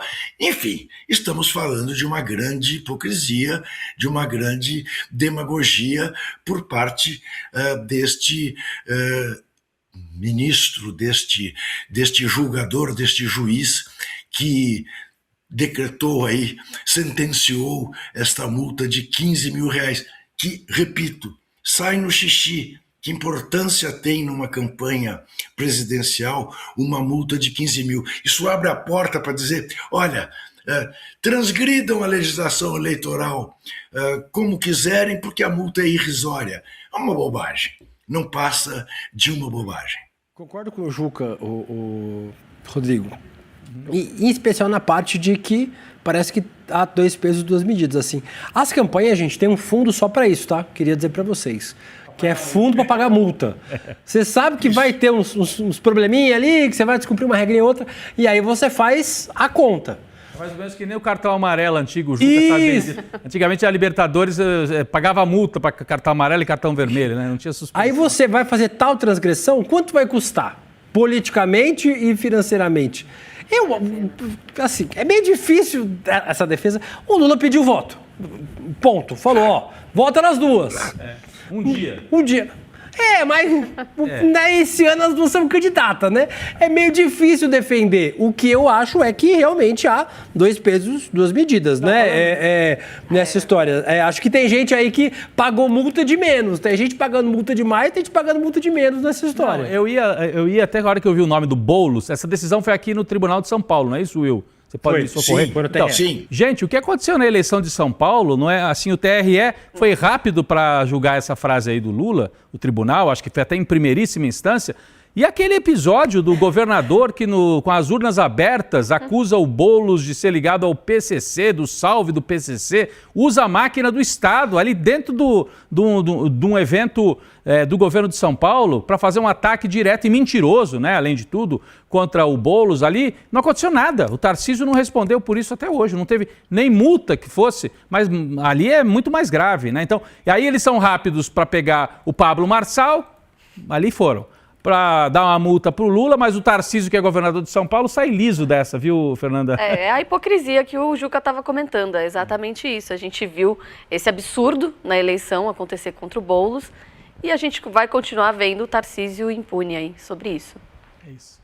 Olha, você sabe que eu tenho um episódio de anos atrás, quando o Marcelo Freixo foi candidato a prefeito no Rio de Janeiro, 2012, e eu o entrevistei na ESPN. Ele tinha feito uma declaração sobre um ato da CBF, e eu o chamei para uma entrevista. O entrevistei falando de futebol, apenas e tão somente de futebol.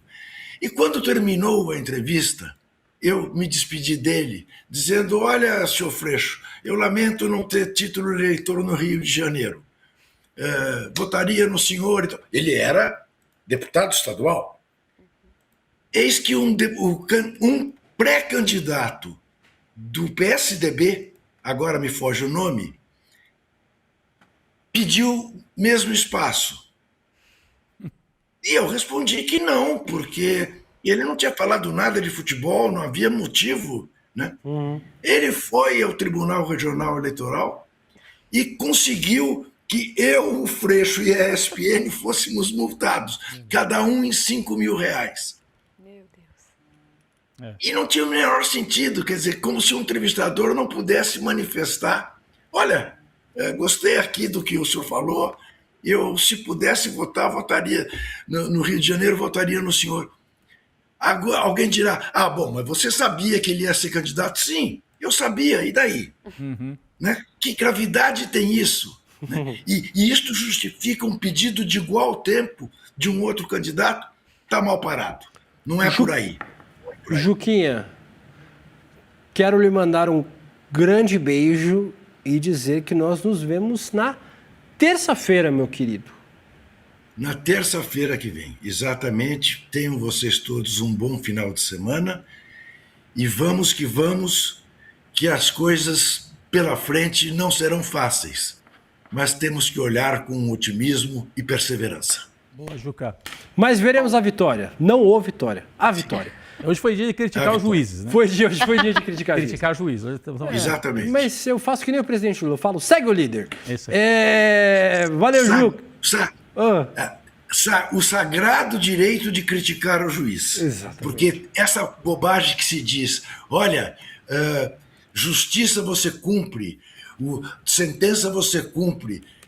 Não, sim, você cumpre, mas critica. Uma coisa é uma coisa, outra coisa é outra coisa. Beijo, Juquinha. Até terça-feira. Beijo. Até. Tchau, tchau. Vamos falar agora sobre convidar o nosso sociólogo, a coluna do nosso sociólogo Ailton Ferreira, falando sobre o Ronaldo Caiado, o que prometeu, abre aspas, alforriar a Bahia da esquerda caso seja eleito presidente em outubro.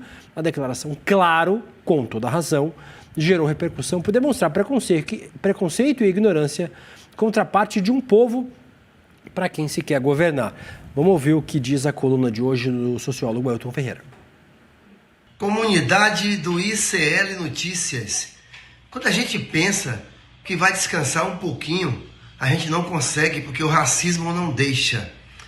Agora vem o candidato à presidência da República, Dr. Ronaldo Caiado, dizer que vai alforriar as favelas e que vai alforriar o povo da Bahia. Eu não sei por onde começar, porque as cartas de alforria foram mecanismos importantes contra a escravidão. Nós temos, por exemplo, a Sociedade Protetora dos Desvalidos, a SPD, uma instituição com mais de 190 anos, que durante a colonização se reunia para comprar a liberdade de pessoas escravizadas, principalmente de homens escravizados. Esse era um instrumento de liberdade. Há um outro entendimento que é dado de realidade. As alforrias foram também válvulas de escape do regime escravocrata. A alforria era uma liberdade condicionada, onde o alforriado continuava sob o poder do seu dono, do seu proprietário. Quando o candidato à presidência da República, Ronaldo Caiado, diz que vai alforriar o povo da favela e vai alforriar o povo da Bahia, eu não sei o que é que ele quer dizer com isso. Se ele está revogando a Lei Áurea ou se ele está tentando nos colocar de novo na condição de alforriados, libertos provisórios, que a qualquer momento poderemos ser chamados de volta para o trabalho escravo. É bom lembrar que a família do senhor Ronaldo Caiado já governa Goiás por 300 anos, 3 séculos. É bom lembrar também que o primeiro patriarca dos Caiados chegou ao Brasil em 1772, vindo exatamente de uma freguesia portuguesa. Então, será se é essa família portuguesa no Brasil, ainda uma família agrária, tentando revogar a Lei Áurea para, em seu lugar, colocar alforrias provisórias para o povo negro e para o povo das favelas do Brasil? A elite brasileira, a cada dia, nos desafia e nos assusta. É uma fala, assim, eu ia falar infeliz, mas infeliz é pouco, né? Repugnante, né? De ignorância e preconceito, acho que é melhor. É o que está aí na nossa tela.